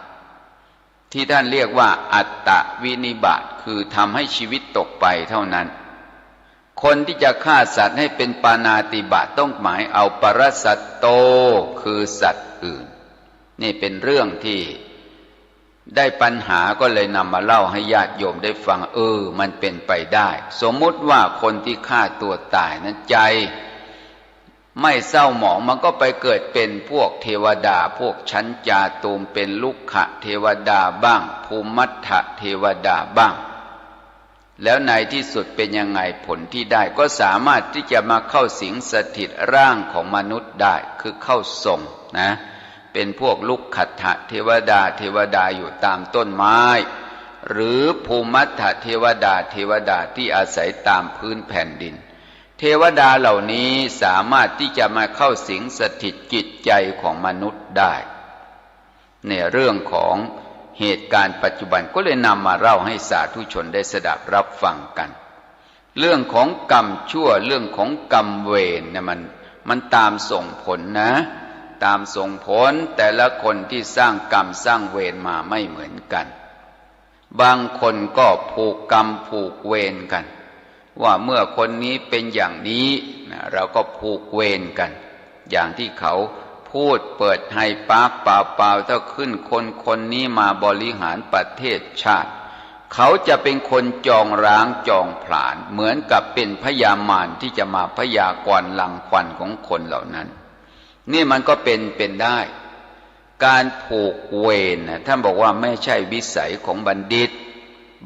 เนี่ยควรให้อภัยคนอื่นเสมอแต่คนที่ผูกอาฆาตมาตร้ายเพราะใจเขาไม่ปกติคนที่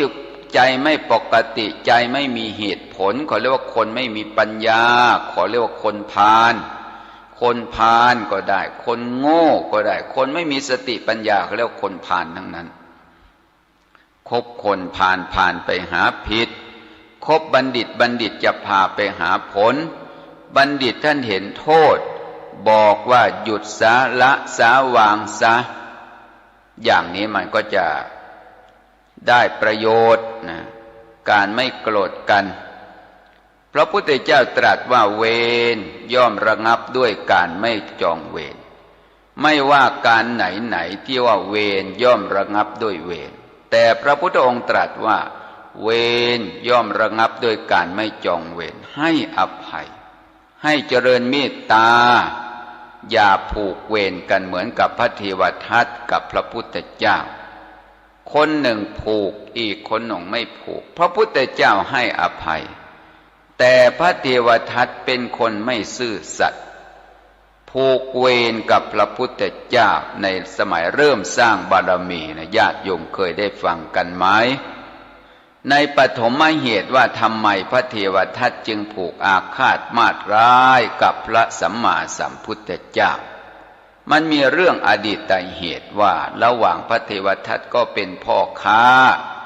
พระพุทธเจ้าของเราในอดีตก็เป็นพ่อค้าไปค้าขายในแดนถิ่นมนุษย์เอาด้วยของแลกของเปลี่ยนเพราะในยุคนั้นสมัยนั้นก็ไม่มีเงินตราก็ต้องเอาสินทรัพย์ไปแลกไปเปลี่ยนกันมีเศรษฐีตกยากหลานสาวอยากจะได้ของเล่นก็เลยอ้อนวอนบอกว่ายายจ๋าหนูอยากได้ของเล่นค่ะเด็กๆก็อ้อนวอนขณะนั้นพ่อค้าคือพระเทวทัตอดีตชาติไปก่อนไปเห็นถาดเก่าๆที่ยายจะเอามาแลกของเล่นพระเทวทัตนั้นก็เอานิ้วปลายเล็บไปกรีดดูก็รู้ว่าถาดนี้เป็นทองคำคิดว่าขากลับมาจึงจะมารับเอาสิ่งนี้ไปเลยขมวดตีราคาเป็นของเล็กน้อยแล้วก็เดินทางไปส่วนพระบรมโพธิสัตว์คือพระสัมมาสัมพุทธเจ้าของเราเดินไปทีหลังเด็กคนนั้นก็เห็นพ่อค้าของเล่นมาก็อ้อนวอนยายบอกยายจ๋าหนูอยากได้ของเล่นมากขอยายช่วย แลกเปลี่ยนสินค้าจากพ่อค้านี้ให้หนูหน่อย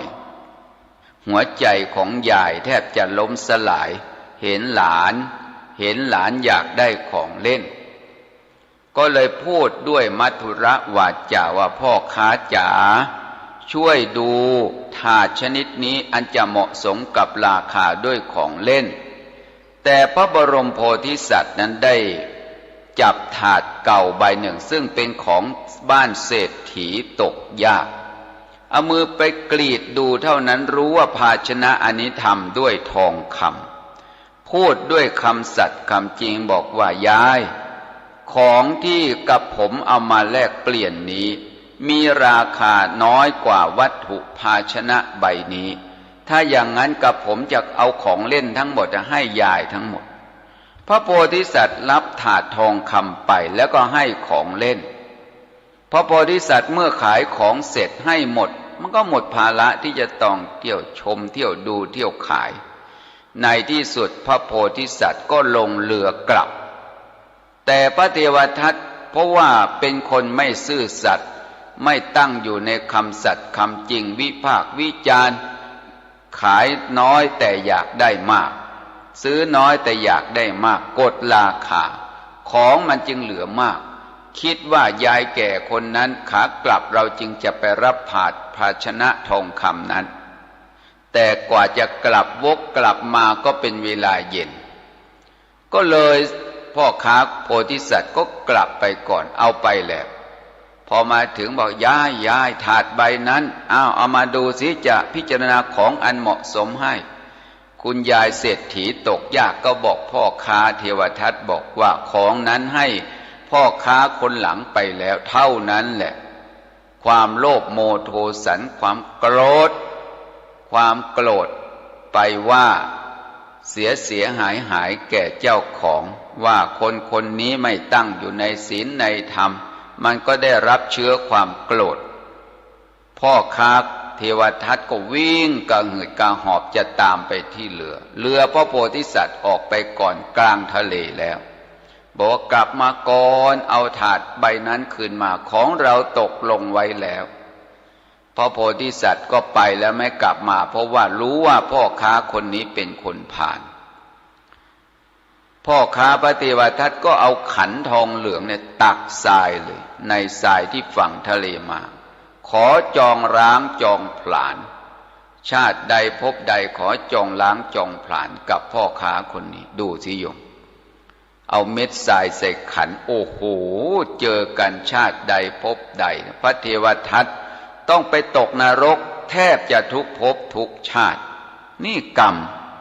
เกิดชาติใดพบใดจะต้องประสบพบกับพระเทวทัตแม่ท่านจึงพูดเป็นคติธรรมฝากให้คิดว่าอย่าผูกเวรเช่นนกกากับนกเขาอย่าแตกร้าวเช่นกับโจรปล้นสังหารเป็นผู้ใหญ่อย่าใจเบาคล้ายกับว่าวคลาลมผ่านอย่าเป็นมารเข้าขวางแต่ทางดีฟังแล้วน่าคิดนะใจผูกเวรเหมือนพระเทวทัตนี่เนี่ยเรื่องกรรมเรื่องเวรนะมันเป็นเหตุทำให้จิตใจตกต่ำไปตกนรกพอพูดถึงเรื่องนรกวันนี้พาญาติโยมไปท่องเมืองนรกกันไปท่องเมืองนรกกันเพราะว่าเรื่องนรกเนี่ยเป็นภูมิหนึ่งที่สัตว์ผู้ทำกรรมชั่วจะต้องได้รับโทษนานับประการว่าใครทำไมตายแล้วจึงไปตกนรกเพราะทำกรรมอันใดไว้นะว่าคนที่จะไปตกนรกนรกมีตั้งขุมใหญ่มีตั้งขุมน้อยขุมใหญ่ก็เรียกว่ามหานรกขุมเล็กก็เรียกว่ามันมีมากเรียกว่าเล็กแต่มากท่านเรียกว่าอุสทนรกแปลว่ามีมากเมื่อสัตว์นรกไปตกนรกเมื่อมีมากท่านจึงเรียกว่าอุสทนรกถามว่าคนที่ไปตกนรกนี้ใครเป็นผู้จำแนกแยกให้เราเห็นจะต้องพบกับพญายมราชและนายนิรยบาลมีคนถามหลายคนว่าพญายมราชเนี่ยทำไมไปตกนรกแล้วทำไมต้องไปเป็นผู้คุม ผู้มีอำนาจสิทธิ์ขาดในนรกหรือนายนิรยาบาลเป็นอะไรกันแน่นายญาติโยมท่านถามมาแต่ในคัมภีร์ท่านก็แสดงไว้นะในคัมภีร์เกี่ยวกับเรื่องของนายนิรยาบาลกับนายนรกเนี่ยในคัมภีร์อุปริปันธาสในคัมภีร์ปปัญจสูทนีท่านก็อธิบายว่าคำว่าพญายมราชกับนายนิรยาบาลนั้นน่ะพญายมราชนั้นเป็นเจ้าแห่งเวมานิกเปรตบางทีก็สวยสุขคือได้อยู่ในวิมานมีต้นกัลปพฤกษ์มีสวนทิพย์มีนางฟ้าฟ้อนรำขับร้องเป็นบริวารบางทีก็ได้เสวยความทุกข์ที่เป็นผลของกรรมที่อยู่ในนรกนั่นเองนี่จริงๆพวกพญายมราชนี้ก็ปฏิสนธิได้เป็นติเหตุก็มีเป็นทวิเหตุก็มีหรือเป็นเจ้าเวมานิกเปรตหรือเป็นเทวดาแต่เขาว่าเปตะนะแปลว่าผู้ล่วงลับไปสู่ปรโลกแล้วเรียกว่าเปตะนะเปตชนผลของกรรมนั้นคือผลของอกุศลกรรมนั่นเองเรื่องผลของอกุศลกรรมนี้จึงทำให้ไปเกิดเป็นเจ้าแห่งเวมานิกเปรตพญายมราชเป็นเจ้าเวมานิกเปรตเมื่อครั้งยังเป็นมนุษย์อยู่ได้กระทำอกุศลกรรมบ้างกุศลกรรมบ้างคือบุญก็ทำกรรมก็สร้างบุญบาปทำเสมอกันคันตายไปแล้วก็ไปบังเกิดในเทวโลกชั้นจาตุมหาราชิกานะเป็นเทวดานะโยมนะคำว่าพญายมราชเป็นชั้นจาตุมหาราชิกาแต่ว่าเป็นอเหตุกษัตริย์ก็มีเป็นทุกขิตสัตว์ก็มีเป็นทวิเหตุกษัตริย์ก็มีเป็นติเหตุกษัตริย์ปฏิสนธิก็มีวินิปาติกะเทวดาทั้งหลายทั้งนี้ก็เพราะด้วยอำนาจแห่งกุศลกรรมเจ้าแห่งเวมานิกเปรตเหล่านี้จึงมีโอกาสที่จะได้บรรลุมรรคบรรลุผลนะได้บรรลุมรรคบรรลุผลได้นะเพราะชั้นจาตุมแต่เป็นเจ้าแห่งเวมานิกเปรต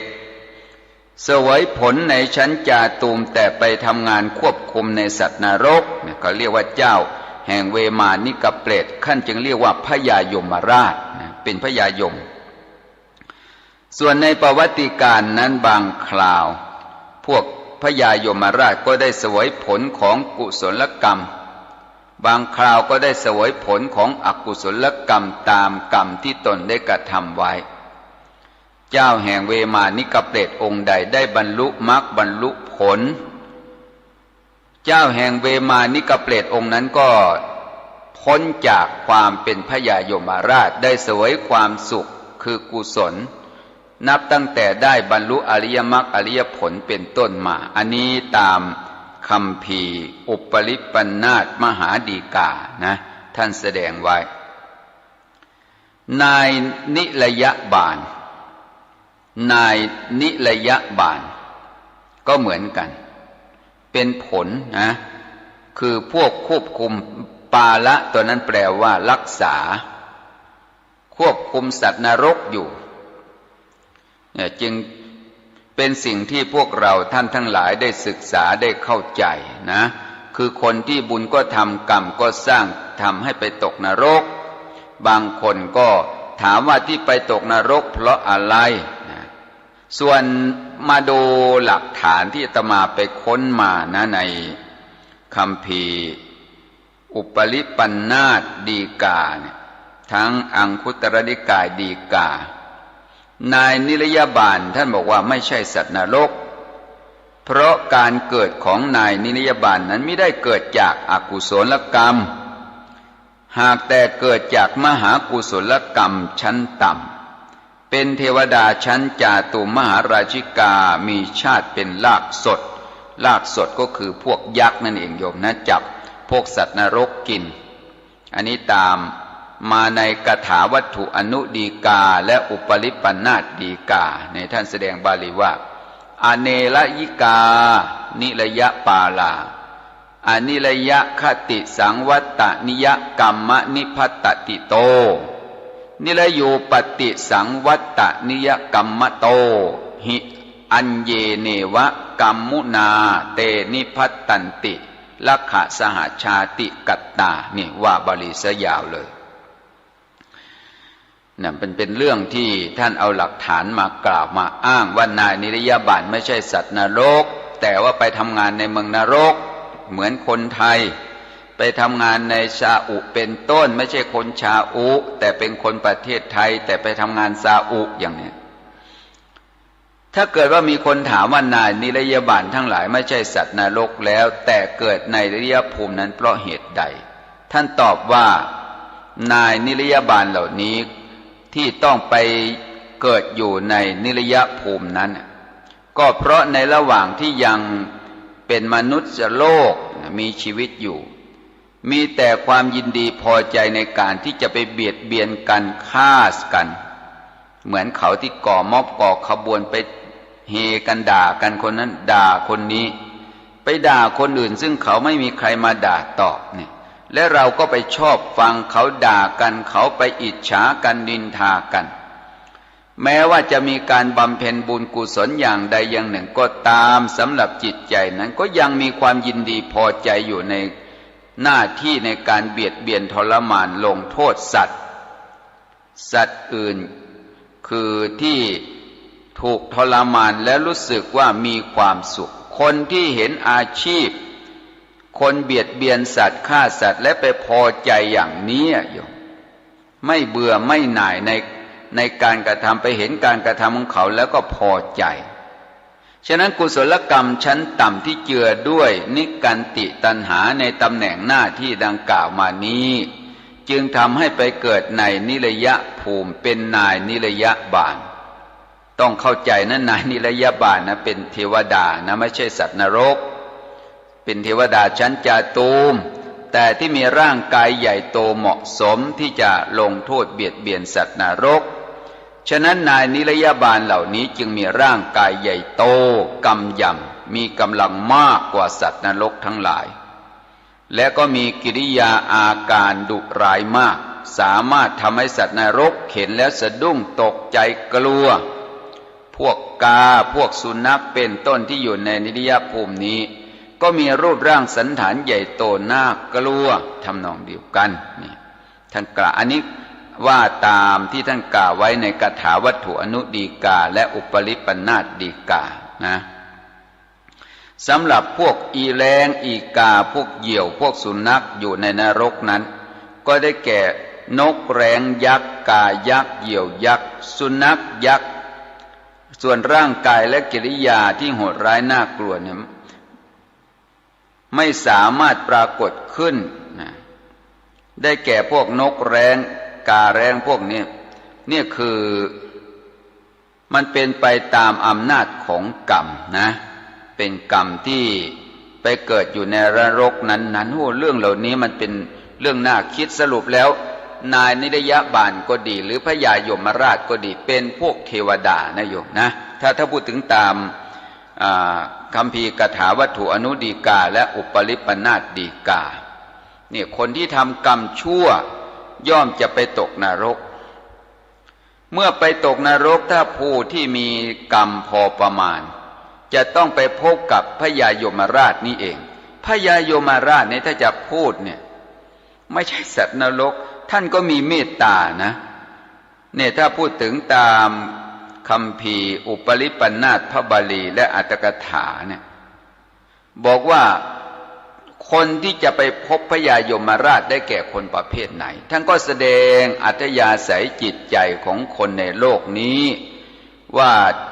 ย่อมมีการประพฤติยิ่งหย่อนกว่ากันดีบ้างชั่วบ้างมากมายหลายอย่างเพราะฉะนั้นท่านจึงจำแนกแยกความประพฤติของคนไว้ในคัมภีร์อุปริปันธไว้4 จำพวกว่าประเภทที่หนึ่งคนเกิดมาในโลกนี้มีอัธยาศัยจิตใจชอบบำเพ็ญกุศลส่วนเดียวนี่ประเภทที่หนึ่งนะโยมนะส่วนประเภทที่สองมีจิตใจอัธยาศัยน้อมเอียงไปทางกุศลและอกุศลเท่ากันประเภทที่สามเนี่ยชอบยินดีไปทางอกุศลมากกว่ากุศลและประเภทที่ห้า มีความชอบใจเป็นทางอกุศลโดยส่วนเดียวท่านบอกว่าบุคคลสี่ประเภทนี้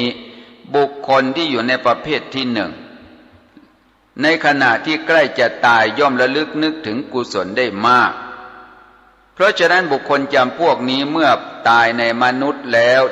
ย่อมไปเกิดเป็นพวกมนุษย์หรือเทวดาเพราะจิตใจชอบไปในทางกุศลโดยส่วนเดียวไม่ต้องไปพบยมพบาลเพราะชอบกุศลมากไปสวรรค์เลยส่วนบุคคลประเภทที่สองยินดีกุศลและอกุศลเท่ากันนะถ้าตัวเองระลึกถึงกุศลมากหรือมิฉะนั้นญาติคนใดคนหนึ่งมาช่วยเตือนสติให้ระลึกนึกถึงกุศลก็จะสามารถช่วยให้พ้นจากความไปเกิดในอบายภูมิได้เหมือนกันเว้นเสียแต่ตัวเองไม่พยายามระลึกนึกถึงกุศลที่ตนได้กระทำไว้นั่นแหละไม่มีญาติคนใดคนหนึ่งเตือนสติให้คงเหลือแต่ความกลุ้มใจเสียใจห่วงใยในทรัพย์สมบัติเมื่อเป็นเช่นนี้ก็ไม่มีทางที่จะพ้นไปจากอบายภูมิได้นี่ประเภทที่สองนะโยมนะถ้ามีกัลยาณมิตรช่วยแนะนำพร่ำสอนหาพระไปสาธยายมนต์หาพระไปสวดมนต์ไปนิมนต์ไปถวายสังฆทานไปพูดธรรมะให้ฟังให้จิตใจโน้มเอียงไปทางกุศลจึงจะพ้นจากอบายภูมิส่วนประเภทที่สามอกุศลอาจินกรรมมากกว่ากุศลลำพังตัวเองแล้วจะนึกถึงกุศลนั้นก็ระลึกนึกถึงไม่ได้นอกจากจะได้รับความช่วยเหลือจากผู้อื่นเท่านั้นถ้าการกระทำนั้นช่วยเหลือหรือการเตือนสติของผู้อื่นไม่มีคนช่วยเหลือต้องเป็นการช่วยเหลือพิเศษจึงจะพ้นได้ถ้าเป็นการช่วยเหลืออย่างธรรมดาสามัญแล้วคนที่ทำชั่วทำบาปไว้มากผู้นั้นก็ไม่สามารถที่จะได้รับอารมณ์ที่ดีได้เมื่อเป็นเช่นนี้บุคคลพวกนี้จะต้องไปสู่อบายภูมิแน่นอนเพราะเขายินดีในอกุศลมากกว่ากุศลต้องเป็นบุคคลผู้มีจิตใจพิเศษอย่างพ่อของสามเณรหลวงพ่อทำบาปมาลูกชายเป็นพระอรหันต์เห็นจิตใจของพ่อไม่สบายใกล้ดับจิตเอาดอกไม้ไปใส่มือให้พ่อเท่านี้เองใจเป็นกุศลตายในขณะนั้นไปสู่สุคติภูมิทำบาปมาตลอดชีวิตเหมือนไม่ได้ผลแต่กุศลอาสนกรรมทำเมื่อก่อนจะดับจิตไปสู่สุคติภูมิได้นี่คนที่ยินดีในอกุศลมากกว่ากุศลแต่ได้กัลยาณมิตรดีคือลูกชายที่เป็นพระอรหันต์ส่วนประเภทที่สี่นั้นย่อมไม่พ้นจากการไปสู่อบายภูมิแน่นอนเพราะว่าเขายินดีในอกุศลส่วนเดียวนอกจากพระสัมมาสัมพุทธเจ้าและอัครสาวกมหาสาวกเท่านั้นที่จะช่วยเหลือได้เพราะว่าท่านเหล่านั้นเป็นผู้ทำอกุศลอัปปลาปนิยกรรมในอดีตก็ดีและอกุศลในปัจจุบันก็ดีมันก็เป็นเหตุชักจูงแต่ถ้าได้บุคคลพิเศษเช่นพระสัมมาสัมพุทธเจ้าไปช่วยปลอบโยนกุศลอันเป็นอัปปลาปนิยกรรมนู้นในชาติปางก่อนที่กระทำไว้จึงจะมาปรากฏให้เห็นเพราะฉะนั้นถ้าบุคคลจำพวกดังกล่าวนี้ก็ถ้าได้รับการช่วยเหลือจากบุคคลพิเศษมีพระสัมมาสัมพุทธเจ้าก็จะพ้นจากอบายภูมิเพราะฉะนั้นจึงสรุปได้ว่าบุคคลจำพวกที่ต้องไปสู่นรกแล้วก็ไปสู่โดยตรงไม่มีโอกาสจะพบกับพระยายมได้เพื่อจะทำการไต่ถามเพราะบุคคลประเภทที่สี่เนี่ยยินดีในอกุศลโดยส่วนเดียวส่วนประเภทที่สองและสองนี่ยินดีกุศลกับอกุศลเท่ากันประเภทที่สามยินดีอกุศลมากกว่ากุศลถ้าต้องไปตกนรกแล้วมีโอกาสพบกับพระยายมราชท่านก็จะมีเมตตาเพื่อทำการไต่สวนสอบถามเรื่องเทวทูตเสียก่อนแล้วจึงจะได้ส่งไปรับเสวยทุกข์ในนรกต่อไปภายหลังนี่ประเภทที่สองที่สามส่วนประเภทที่สี่บุคคลจำพวกนี้นะไปสู่นรกโดยส่วนเดียวเพราะอะไรเพราะเขายินดีในอกุศลโดยส่วนเดียวสายตรงพูดง่ายๆสายตรงคำถามของพระยายมราชก็มีอยู่5ข้อนะในเทวทูตสูตรเนี่ยใน อุปริปันธาตท่านถามว่าเทวทูตที่หนึ่งได้แก่อะไรได้แก่ความเกิดอันได้แก่ทารกแรกเกิดเทวทูตที่สองคือความแก่ได้แก่คนชราเทวทูตที่สามได้แก่พยาธิคือความเจ็บไข้ได้ป่วยเทวทูตที่สี่คือผู้ที่ถูกลงโทษทันตามกฎหมายอันได้แก่ผู้ต้องราชทัณฑ์ได้รับโทษทุกข์ในคุกในตารางเทวทูตที่ห้าคือมรณะได้แก่ความตายแม่พูดถึงตรงนี้นะพญายมราชนี่ต้องมาถามเทวทูตกับผู้ไปพบกับพญายมราชในนรกว่าจะไปตกนรกขุมไหนเดี๋ยวจะพาญาติโยมไปท่องเมืองนรกกันแต่วันนี้มองดูเวลามันกระชั้นชิดเลยนำเรื่องว่าบุคคลที่จะไปสู่นรกเนี่ยเพราะทำกรรมอะไรคนที่ทำกุศลมากก็ไม่ต้องไปพบกับพญายมราชเพราะเขาทำกุศลไว้มากเวลาใกล้ดับจิตไปสู่สวรรค์เลยโยมส่วนประเภทที่สี่ยินดีในบาปมากพวกนี้ก็ไม่ต้องพบกับพญายมราชไปสู่นรกเลยประเภทที่สองกับประเภทที่สามประเภทที่สองยินดีในการทำความดีมากกว่าความชั่วอันนี้มีโอกาสไปพบกับพญายมราชประเภทที่สามยินดีในอกุศลคือยินดีในบาปมากกว่าบุญประเภทนี้ก็มีโอกาสพบกับพญายมราชถ้าพญายมราชเตือนสติให้ถึงเทวทูตทั้งห้าคือคนเกิดคนแก่คนเจ็บนักโทษผู้ต้องโทษและความตายถ้าถามแล้วพวกเหล่านี้ระลึกนึกถึงการกระทำกุศลไม่ได้เขาก็จะต้องไปเสวยโทษทุกข์ในนรกเป็นต้นกรรมเวรเนี่ยมันเป็นของมีจริง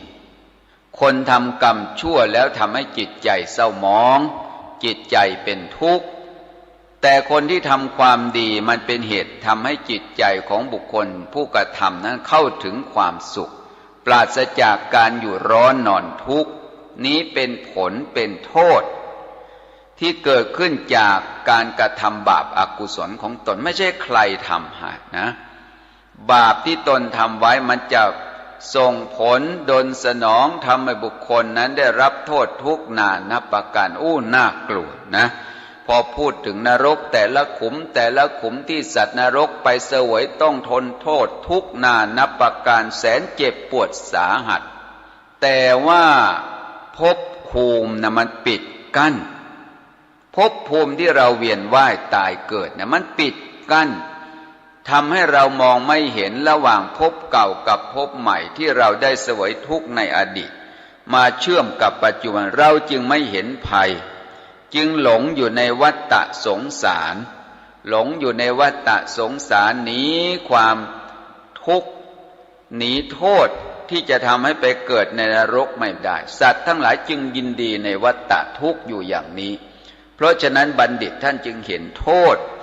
จึงแนะนำพร่ำสอนให้คนผู้กระทำความดีและลึกนึกถึงความดีอยู่เสมออันนี้แหละมันจะเป็นแนวทางออกจากวัฏทุกข์ได้นะอันนี้ก็นำญาติโยมไปท่องแดนนรกวันนี้ก็มาถึงแค่พญายมราชกับนายนิรยาบาลเป็นเทวดาชั้นจาตุมนะเป็นเจ้าแห่งเวมานิกเปรตแต่บางพวกเปรตบางพวกที่เรียกเปรตก็เพราะไปทำหน้าที่ไปทำงานอยู่ในแดนเปรตก็ท่านเรียกว่าเป็นพญายมราชหรือเป็นนายนิรยบาลเพราะว่าไปควบคุมสัตว์นรกจับสัตว์นรกกินอย่างพวกรากสดแรงยักษ์กายักษ์เป็นต้นพวกนี้มันก็เป็นด้วยอำนาจอกุศลกรรมบาปก็ทำบุญก็สร้างเนี่ยจึงไปเกิดเหลือเวลาช่วงท้ายรายการอนุโมทนาสาธุการนะ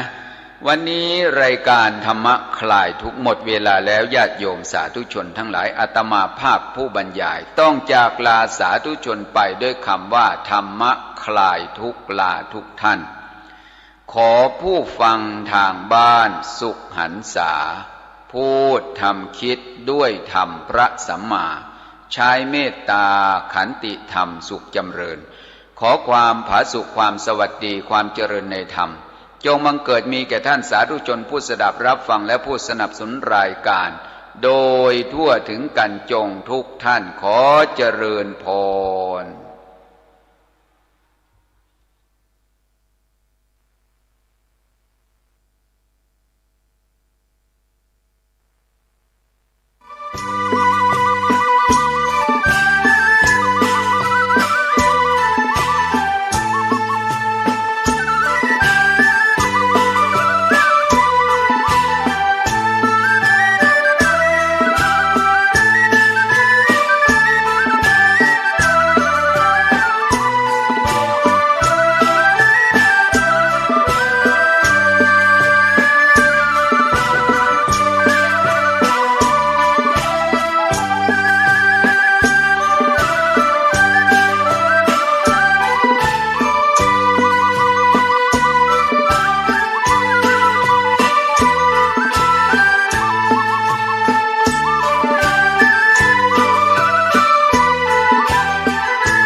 ความเจริญในธรรมจงบังเกิดมีแก่บรรดาท่านสาธุชนทั้งหลายวันนี้รายการธรรมะคลายทุกข์ก็ได้มาพบกับญาติโยมสาธุชนทั้งหลายตามปกติเช่นเคยญาติโยมสาธุชนทั้งหลายวันเวลาที่ผ่านไปราตรีก็ย่อมล่วงเลยไปชั้นแห่งวัยของเรามันก็ล่วงไปตามกาลสิ่งที่หลงเหลือก็คือความแก่ความค่ำค่าความชราถ้าเราไม่ได้รีบเร่งทำคุณงามความดีใจของเราก็ไหลไปในบาปตั้งแต่ตื่นนอนแต่ตอนเช้าเราก็คิดไปในเรื่องของตัวตนอยู่ด้วยอำนาจของบาปในที่นี้ก็คือจิตที่เป็นอกุศลด้วยอำนาจของความโลภความโกรธความหลงเป็นเราเดินเป็นเรายืนเป็นเรานั่งเป็นเรานอนนี่เขาเรียกว่าบาปความเห็นผิดความเห็นผิดยึดผิดว่ากายเป็นเราความเห็นผิดยึดว่าจิตเป็นเราเวลานั่งกายนั่งก็บอกว่าเรานั่งจริงๆเป็นเรื่องของกายเวลาใจนึกคิดไปบอกว่าเรานึกคิดเนี่ยเขาเรียกว่าบาปเจริญแต่ถ้าบุญเจริญนะเราก็มีสตินั่นแหละเขาเรียกว่าเป็นผู้ไม่ประมาทก่อนที่จะได้ฟังพระธรรมคำสอนวันนี้เราก็มาขึ้นต้นด้วยพุทธศาสนสุภาษิตนำมาจากคัมภีร์ขุตกนิกายอุปลิปปันนาตนะว่าปาปังปาเปนะสุกรังขึ้นชื่อว่าความชั่วอันคนชั่วทำง่ายอันคนชั่วชอบทำซึ่งกรรมชั่วจิตเกลือกกลั้วซึมซาบบาปน้อยใหญ่ทำกรรมชั่วโดยง่ายสบายใจมิเกรงใครติฉินกล่าวนินทาความชั่วผิดคิดเห็นเป็นความชอบจึงประกอบกิจหยาบกรรมบาปหนาได้ทำชั่วชอบชื่นรื่นอุรามีหน้าตาเบิกบานสันดานสามคนบาปเมื่อได้ทำความชั่วยินดีไม่ได้ทำความชั่วปาปัสสมิงละมติมโนใจของเรามันยินดีในบาปคือสันดานหรือจิตใจส่วนลึกๆคนที่จิตใจไม่ดีส่วนมากไปยินดีในบาปอย่างในปาเปนะนะระมติสุจินะคนไม่สะอาดหรือคนสะอาดไม่ยินดีในความชั่วพูดง่ายๆว่าคนดีไม่ยินดีในบาปเห็นบาปเป็นบาปเห็นความชั่วเป็นความชั่วไม่ใช่เห็นความชั่วเป็นความดี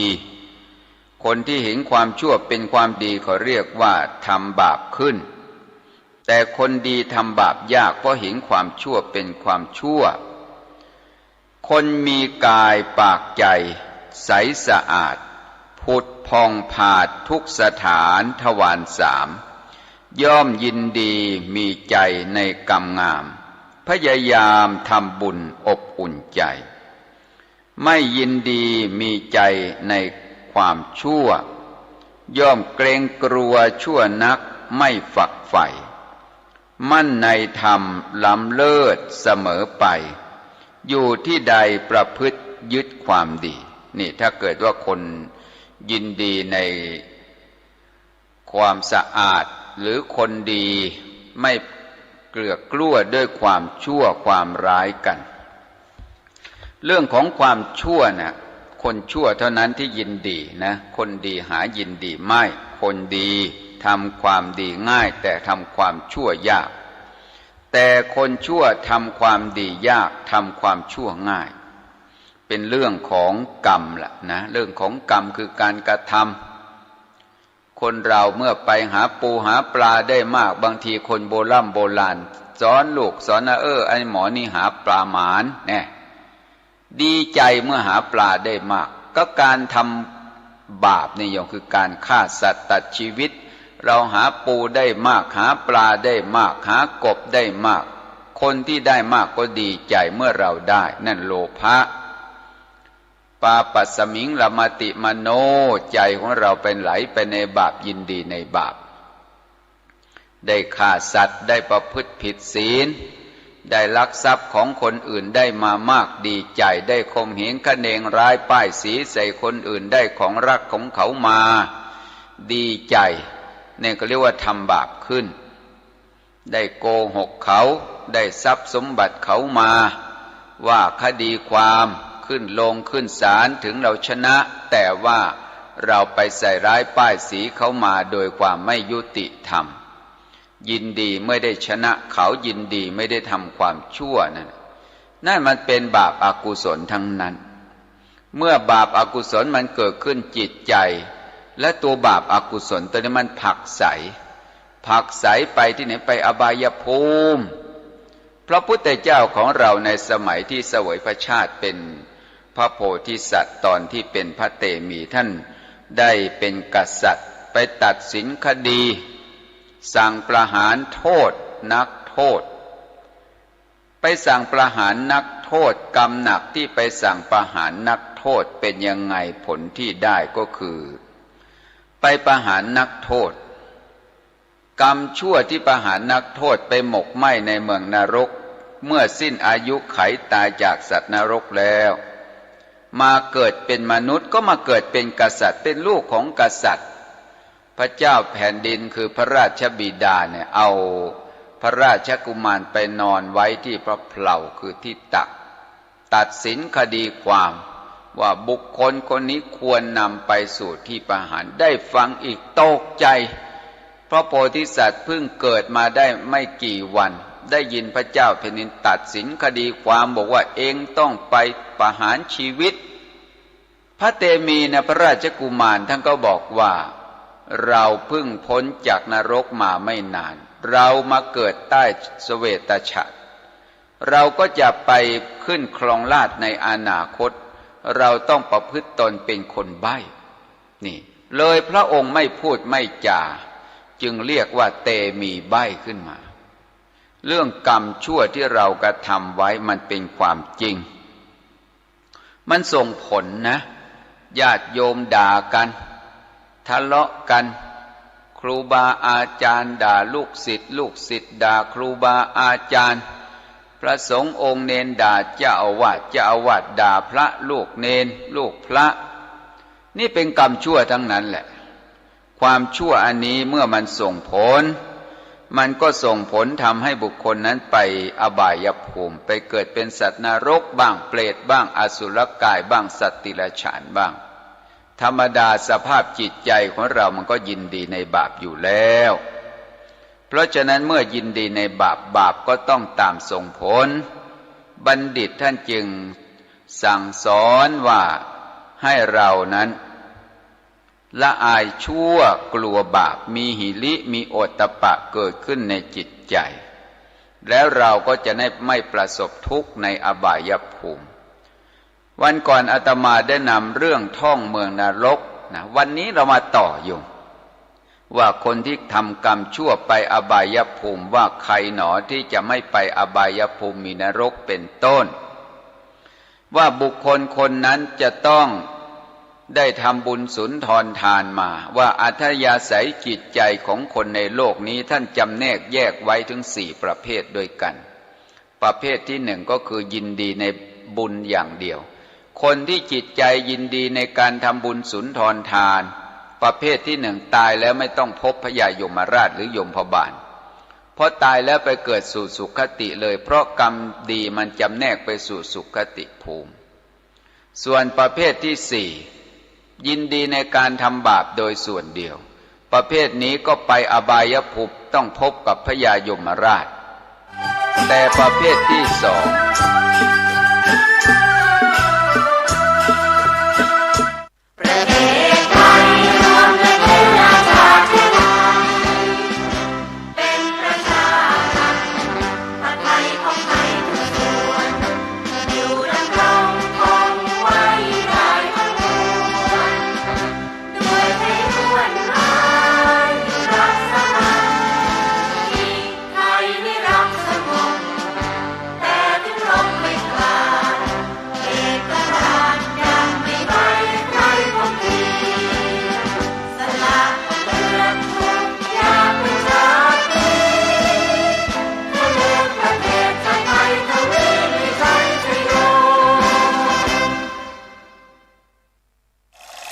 ช่วงที่ผมเมามากๆแล้วไปขับรถผมมักเห็นอะไรแปลกๆครั้งแรกผมเห็นผีครั้งที่สองผมโชคดีเห็นพอลล่าเทเลอร์ส่วนครั้งนี้ผมเห็นอีกแล้วผมเห็นตัวเองมีเพียงขาเดียวแขนเดียวนอนอยู่บนเตียงโรงพยาบาลที่ไหนสักแห่งสวัสดีค่ะฟื้นแล้วหรือคะเดี๋ยวพยาบาลเช็ดตัวให้นะคะเมาไม่ขับอีกหนึ่งความรับผิดชอบต่อสังคมเมาไม่ขับแล้วจะกลับอย่างไรกลับไม่ได้ก็อย่าเมาอยากมีชีวิตยืนยาวต้องเมาไม่ขับเมื่อขาดสติอย่ารี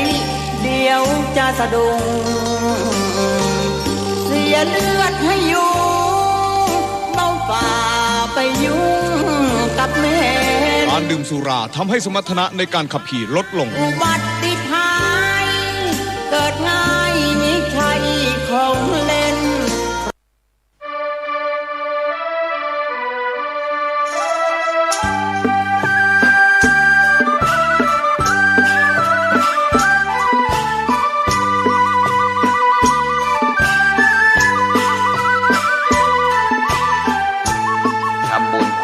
มากกว่าบาปส่วนประเภทที่สามยินดีบาปมากกว่าบุญสองประเภทนี้ถ้ามีโอกาสหลงลืมสติก่อนดับจิตตายจะไปลงสู่อบายภูมินรกต้องไปพบกับพญายมราชพญายมราชก็จะถามถึงเทวทูตเทวทูตก็คือทูตแห่ง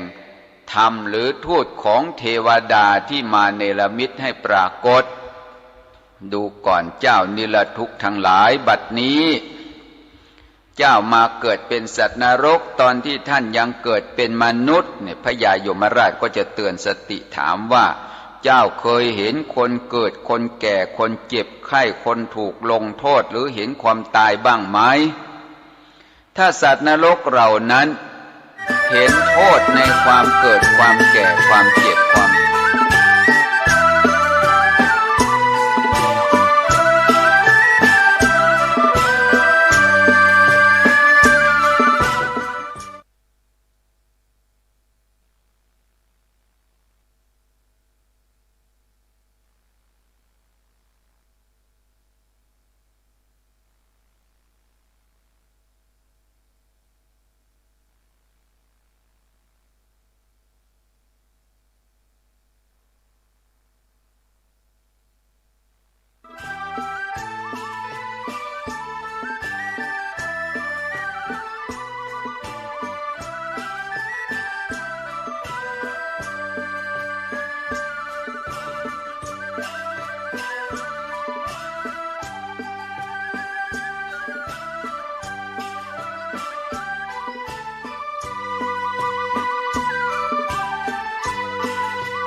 ไว้เพื่อบูชา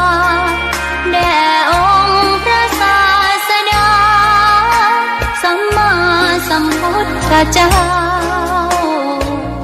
มีความงามเงียบไม่เปรียบเทียบเขาเทียบเราใครมองไม่งามช่างเขาแต่เจ้าก็คือดอกบัวด้วย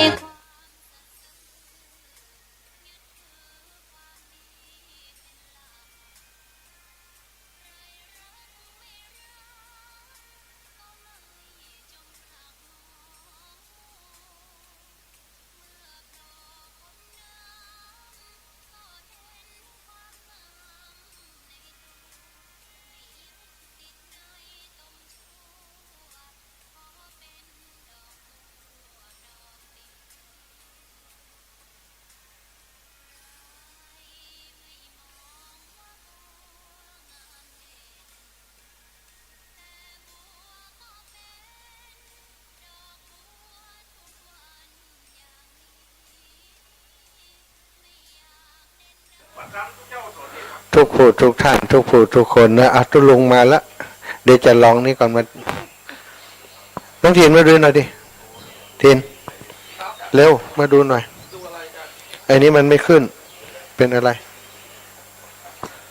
สาธุ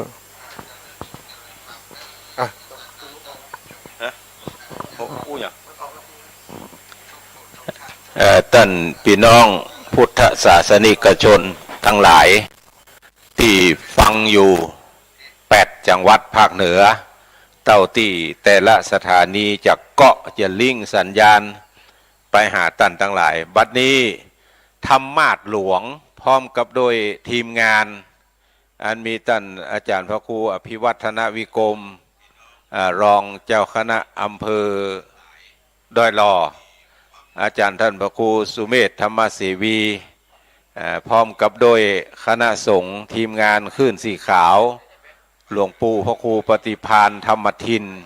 พร้อมโดยคณะปากันมาถึงวัดพระบาทอุดมน้ำบ่อสาวาเป็นตีเรียบร้อยก็เอาธรรมาสเข้าตั้งตีตั้งหนปรับปรุงสถานที่นิดหน่อยบัดนี้การดำเนินการก็เรียบร้อยละก็รอเจ้าภาพหลายๆเจ้าภาพที่ได้กึดลำตามสร้างเอาธรรมาสมาตานในวันนี้โดยเฉพาะอย่างยิ่งรอยอดที่คุณแม่จงดีเชื่อกันทาอันนี้สำคัญรอยอดต้นมันมาละยอดยังบ่มาเตื้อพอนัดแม่จงดีในเวลา8 โมงตอนนี้กี่โมงละท่านอาจารย์พระครูท่านอาจารย์มหาสมชาติ8:09ละคาดว่าแม่จงดีคงมาถึงนี่ละแต่ว่าถ้ามาถึงแล้วขอเชิญแม่จงดีที่วิหารพระละแข่งไว้เด้อเมื่อเจ้านี่จะทำบุญกันติเพก่อนสถานที่จะทำเพทักษิณานุปทานวันนี้พระเดชพระคุณหลวงพ่อเจ้าคณะอำเภอฝางได้นิมนตนาพระสังฆเจ้าตั้งหลายอยู่หลายรูปหลายตนหลายองค์เอามาเป็นทักษิณายบุคคลฮับกินฮับตานในวันนี้คณะสงฆ์คลื่นสีขาวก็จะได้นำเอาธรรมาสหลวงมาตานเอาไว้ประจำสถานที่ที่พระเดชพระคุณหลวงพ่อหันสมควรแต่คืนแล้วก็ได้จัดพิธีสมโภชที่วัดป่างปอยเจริญพระพุทธมนต์ธรรมจักรกับปวัตนสูตรเป็นที่บัวละมวลตื่นเจ้ามาตี5ปากันมาสูตรโยโกห้องแห่มรอบหนึ่งท่านอาจารย์พระครูสุเมธธรรมเสวีว่าเอาแห่มสังโยกบอกคืนนี้มันบัดเต็มใจเด้อเฮ้ยเอาก็เอาเนาะสูตรโยโกห้องกันเมื่อเจ้านี่แถมเรียบร้อยแล้วก็ฉันข้าวต้มฉันพัฒหารเจ้าแล้วก็เก็บเครื่องกินขวดตาลขึ้นรถขึ้นลาเก็บธรรมาสเก็บอย่างขึ้นรถขึ้นลาก็ปากันยกย่างย้ายคดค้ายจากวัดป่างปอยมาวัดพระบาทอุดมบัดนี้เดินทางมาถึงบริเวณวัดพระบาทอุดมพร้อมกันหมดละพ ระนักจัดรายการก็มาถึงละยังรอยอดที่แม่จงดีเชื่อกันทานัดกัน8 โมงเดี๋ยว8 โมง 8 นาทีละเลยไปพันเลิศไปถึง8 นาทีก่อนเข้าใจเนอะแม่จงดีถ้าฟังสถานีวิทยุนี่อยู่พระเจ้าพระสงฆ์เขาก็จะอาศัยปัจจัยที่เขาตั้งทั้งหลายเตรียมมาเนี่ยจะเอามามุทิตาพระเดชพระคุณหลวงพ่อเนื่องในงานอายุวัฒนมงคลเจ๊สีสอเนาะ72 ปีแล้วก็เปิ่นจะมีปอยหลวงปอยลามด้วยครับจัดงานใหญ่เอาเตื้อเดียวอิฐลูกน้องป้องป่ายหลวงพ่ออิฐหาทุนลูกน้องป้องป่ายก็อิฐเนี่ยเรื่องการจัดสถานที่เพราะว่าพระเดชพระคุณหลวงพ่อเจ้าคณะภาค7จะมาวันพุธจะต้องยกย่างย้ายคดค้ายโต๊ะตั้งมานั่งเก้าอี้ลงไปแถมตีหนึ่งวันนี้ก็ได้จัดแถมตีหนึ่งพระเจ้าประสงค์ขึ้นสีขาวที่มาถึงบริเวณวัดพระบาทอุดมก็นิมนต์นะครับบนวิหารพระละแข่งขอเมตตาช่วยพ่อช่วยกอยน้ำหยาดอันใดมามีขอยกพอคำอันใดมันตึกกึกแล้วก็เปลว่ามีถ้าอันใดยังโต่งโยงอยู่นี่นะแกขอช่วยพ่อช่วยกอยกันเนาะศรัทธาเฮาที่เดินทางมาถึงแล้วก็เจิญเนาะนั่งบนเก้าอี้ทางใดมันโตกันออกเลยมันเลยเฮาซ้ำจะคนบ้านนี้เห็นนะวิหารพระละแข่งเพราะนั้นบรรตกถึงนี่ออกเนาะตะวันออกคือศรัทธานั่งตั้งใต้ศรัทธานั่งเพิกตั้งใต้ตอนเนี้ยกระเดียวเขาจะตานทำมาดก่อนนั่งเพิกตั้งใต้นี่เจอเนอร์เสาะที่นั่งที่เจ้าเข้าห้องน้ำเฮอเรียบร้อยเตรียมน้ำหยาดเฮอเรียบร้อยกระเดียวถ้าพระเดชพระคุณหลวงพ่อพระครูสุจิตานุรักษ์เจ้าคณะอำเภอฝางได้เดินทางมาถึงนี่เขาก็จะป้ากันกล่าวกรรมปุจจาดอกไม้ทูบเทียนป้ากันไหว้พระแล้วก็จะได้กึดกินดาตานยังเครื่องกินดาตานทั้งหลายมวลผงนี้ดังนั้นก็เชิญชวนเฮาตั้นทั้งหลายเนาะป้ากันมาที่วิหารพระเจ้าละแข่งเนอพระเจ้าพระสงฆ์เขาก็ช่วยจัดเก้าอี้ตัวนะครับจันตะวันเน้นอย่างก็เน้นแดงเน้นแดงทุลุงแดงใจเน้นแดงให้แปลงหั่นแปลงนี่ช่วยพ่อช่วยก้อยกันกำนออันใดที่มันมาเข้าที่เข้าตางแปลงห้อมให้สักห้อมเอาไว้เตียวตั้งกลางคณะทำงานถ่ายรูปกาเสิร์ฟน้ำกาเพราะว่าแต่ละที่เนี่ยจะจัดมาเหมือนกันที่เขาเคยจัดก็ช่วยอำนวยความสะดวกในทีมงานก่องานเลขานุการเจ้าคณะอำเภอรองเจ้าคณะอำเภอก่องานเลขานุการเจ้าคณะตำบลต่างๆในอำเภอฝางก็เมตตามาช่วยกันจัดตั้งแต่ตะวาวันซืนมาละถามท่านเลขาว่าเนยก็มันอันนี้ตอบบัดได้วะ ที่ตอบบัดได้นะคือเนยไม่หักละวุฒิอันหนึ่งจะต้องทำวุฒิอันหนึ่งจะต้องทำดังนั้นท่านทั้งหลายที่อยู่ระหว่างการเดินทางเปิดฟังวิทยุมาตั้งแต่เมื่อตี 3ละบัดเดียวก็ฟังกันอยู่เนี่ยก็ขัดใจเนอะกินแว่กินข้าวที่หนึ่งที่ใดก็ดีติดอยู่ระหว่างเดินทางกินข้าวชัยประการนี่ก็ดีกินข้าวอำเภอฝางนี่ก็ดีกินข้าวแล้วเอาน้ำใส่ปากก็ฟังมาเลยเนอะฟังมาตัวกันหากันที่พระบาทอุดมมาแล้วเอารถขึ้นบนไปเลยเนอะหลังวิหารพระเจ้าละแข่งเพ่มุ่งตรงมาเลยบ่ต้องเลี้ยวซ้ายบ่ต้องเลี้ยวขวามาจนถึงที่สุดมันที่วิหารพระเจ้าละแข่งบนเพ่แล้วก็เลี้ยวขวาเข้ามามีที่จอดอยู่ส่วนไผ่ได้โฮงทานมาก็ฮือช่วยพ่อช่วยกอยเนอะว่า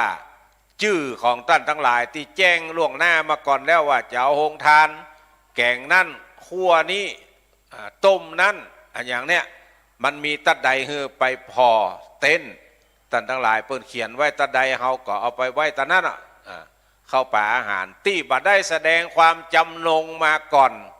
กึดใจได้แต่ว่าเมื่อค่ำนี่เขาจะเอาโฮงทานไปช่วยตุลุงยี่แก้วสักโฮงให้เนี่ยก็เอามาเลยเนอะมันมีปัญหา เอาโต๊ะตั้งมานั่งเก้าอี้แบบเนี้ยตั้งไปเดี๋ยวปื้นก็ไม่นะมีจ้องกับกลางมีจ้องกับบักกลางเอาฝนถึงบดตกช่วยกันในด้านอาหารการกินก็ดีอันยังก็ดีเขาช่วยพ่อช่วยก้อยกันเนาะตุลุงยองไปทางใดตุลุงยองนี่มนทั้งนี้กำเนิดได้อู้ได้จ่าพี่น้องศรัทธาเพราะว่าตุลุงยองตุลุงมหาสมชาติตุลุงยงโมนี่อู้กันตั้งแต่มัดได้ยีไม่เบามาแล้วเมื่อกะที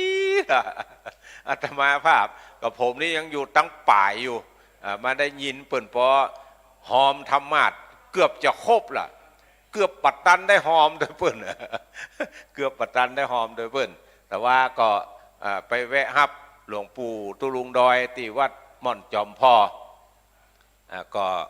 ฮับหลวงปู่มาแต่คืนนี้ก็มานอนด้วยกันที่วัดปังปอยแม่คะก็อนุโมทนาขอบคุณครับตุลุงอย่างก็ชื่อไปนะตุลุงเพชรตุเจ้าหลวงวัดปังปอยได้อนุเคราะห์สถานที่ให้เป็นที่พักที่เจ้าที่นั่งที่นอนที่จัดกิจกรรมธรรมสัญจรเคลื่อนที่แล้วก็ขอบคุณพระเจ้าประสงค์ขึ้นสีขาวพี่น้องศรัทธาบ้านปังปอยที่เอาของรางวัลห่างบัตรมาหอมกันบางคนได้นักบางคนได้น้อยนิมนต์ตุลุงยองทั้งเพศกรรมครับจะได้อู้ได้จ๋าคือพี่น้องศรัทธาที่กำลังเดินทางมาถึงว่าเขาจะแยะมาอย่างพ่องในช่วงก่อนพิธีที่เปิ้นจะมากันนี้เพราะว่าจะต้องอู้ต้องจ๋าคือศรัทธาทั้งหลายได้ยินได้ฟังว่าจะแยะจะได้แล้วก็จะได้ถือเป็นแนวปฏิบัติในแนวเดียวกันส่วนผมก็จะไปพ่อทั้งอื่นก่อนนิมนต์ครับ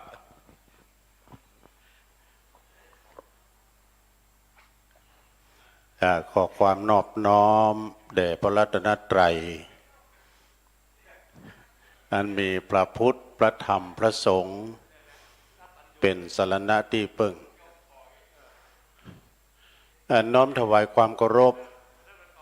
ในเมตตาบารมีธรรมหลวงพ่อท่านพระครูสุจิตานุรักษ์ด็อกเตอร์ท่านเจ้าคณะ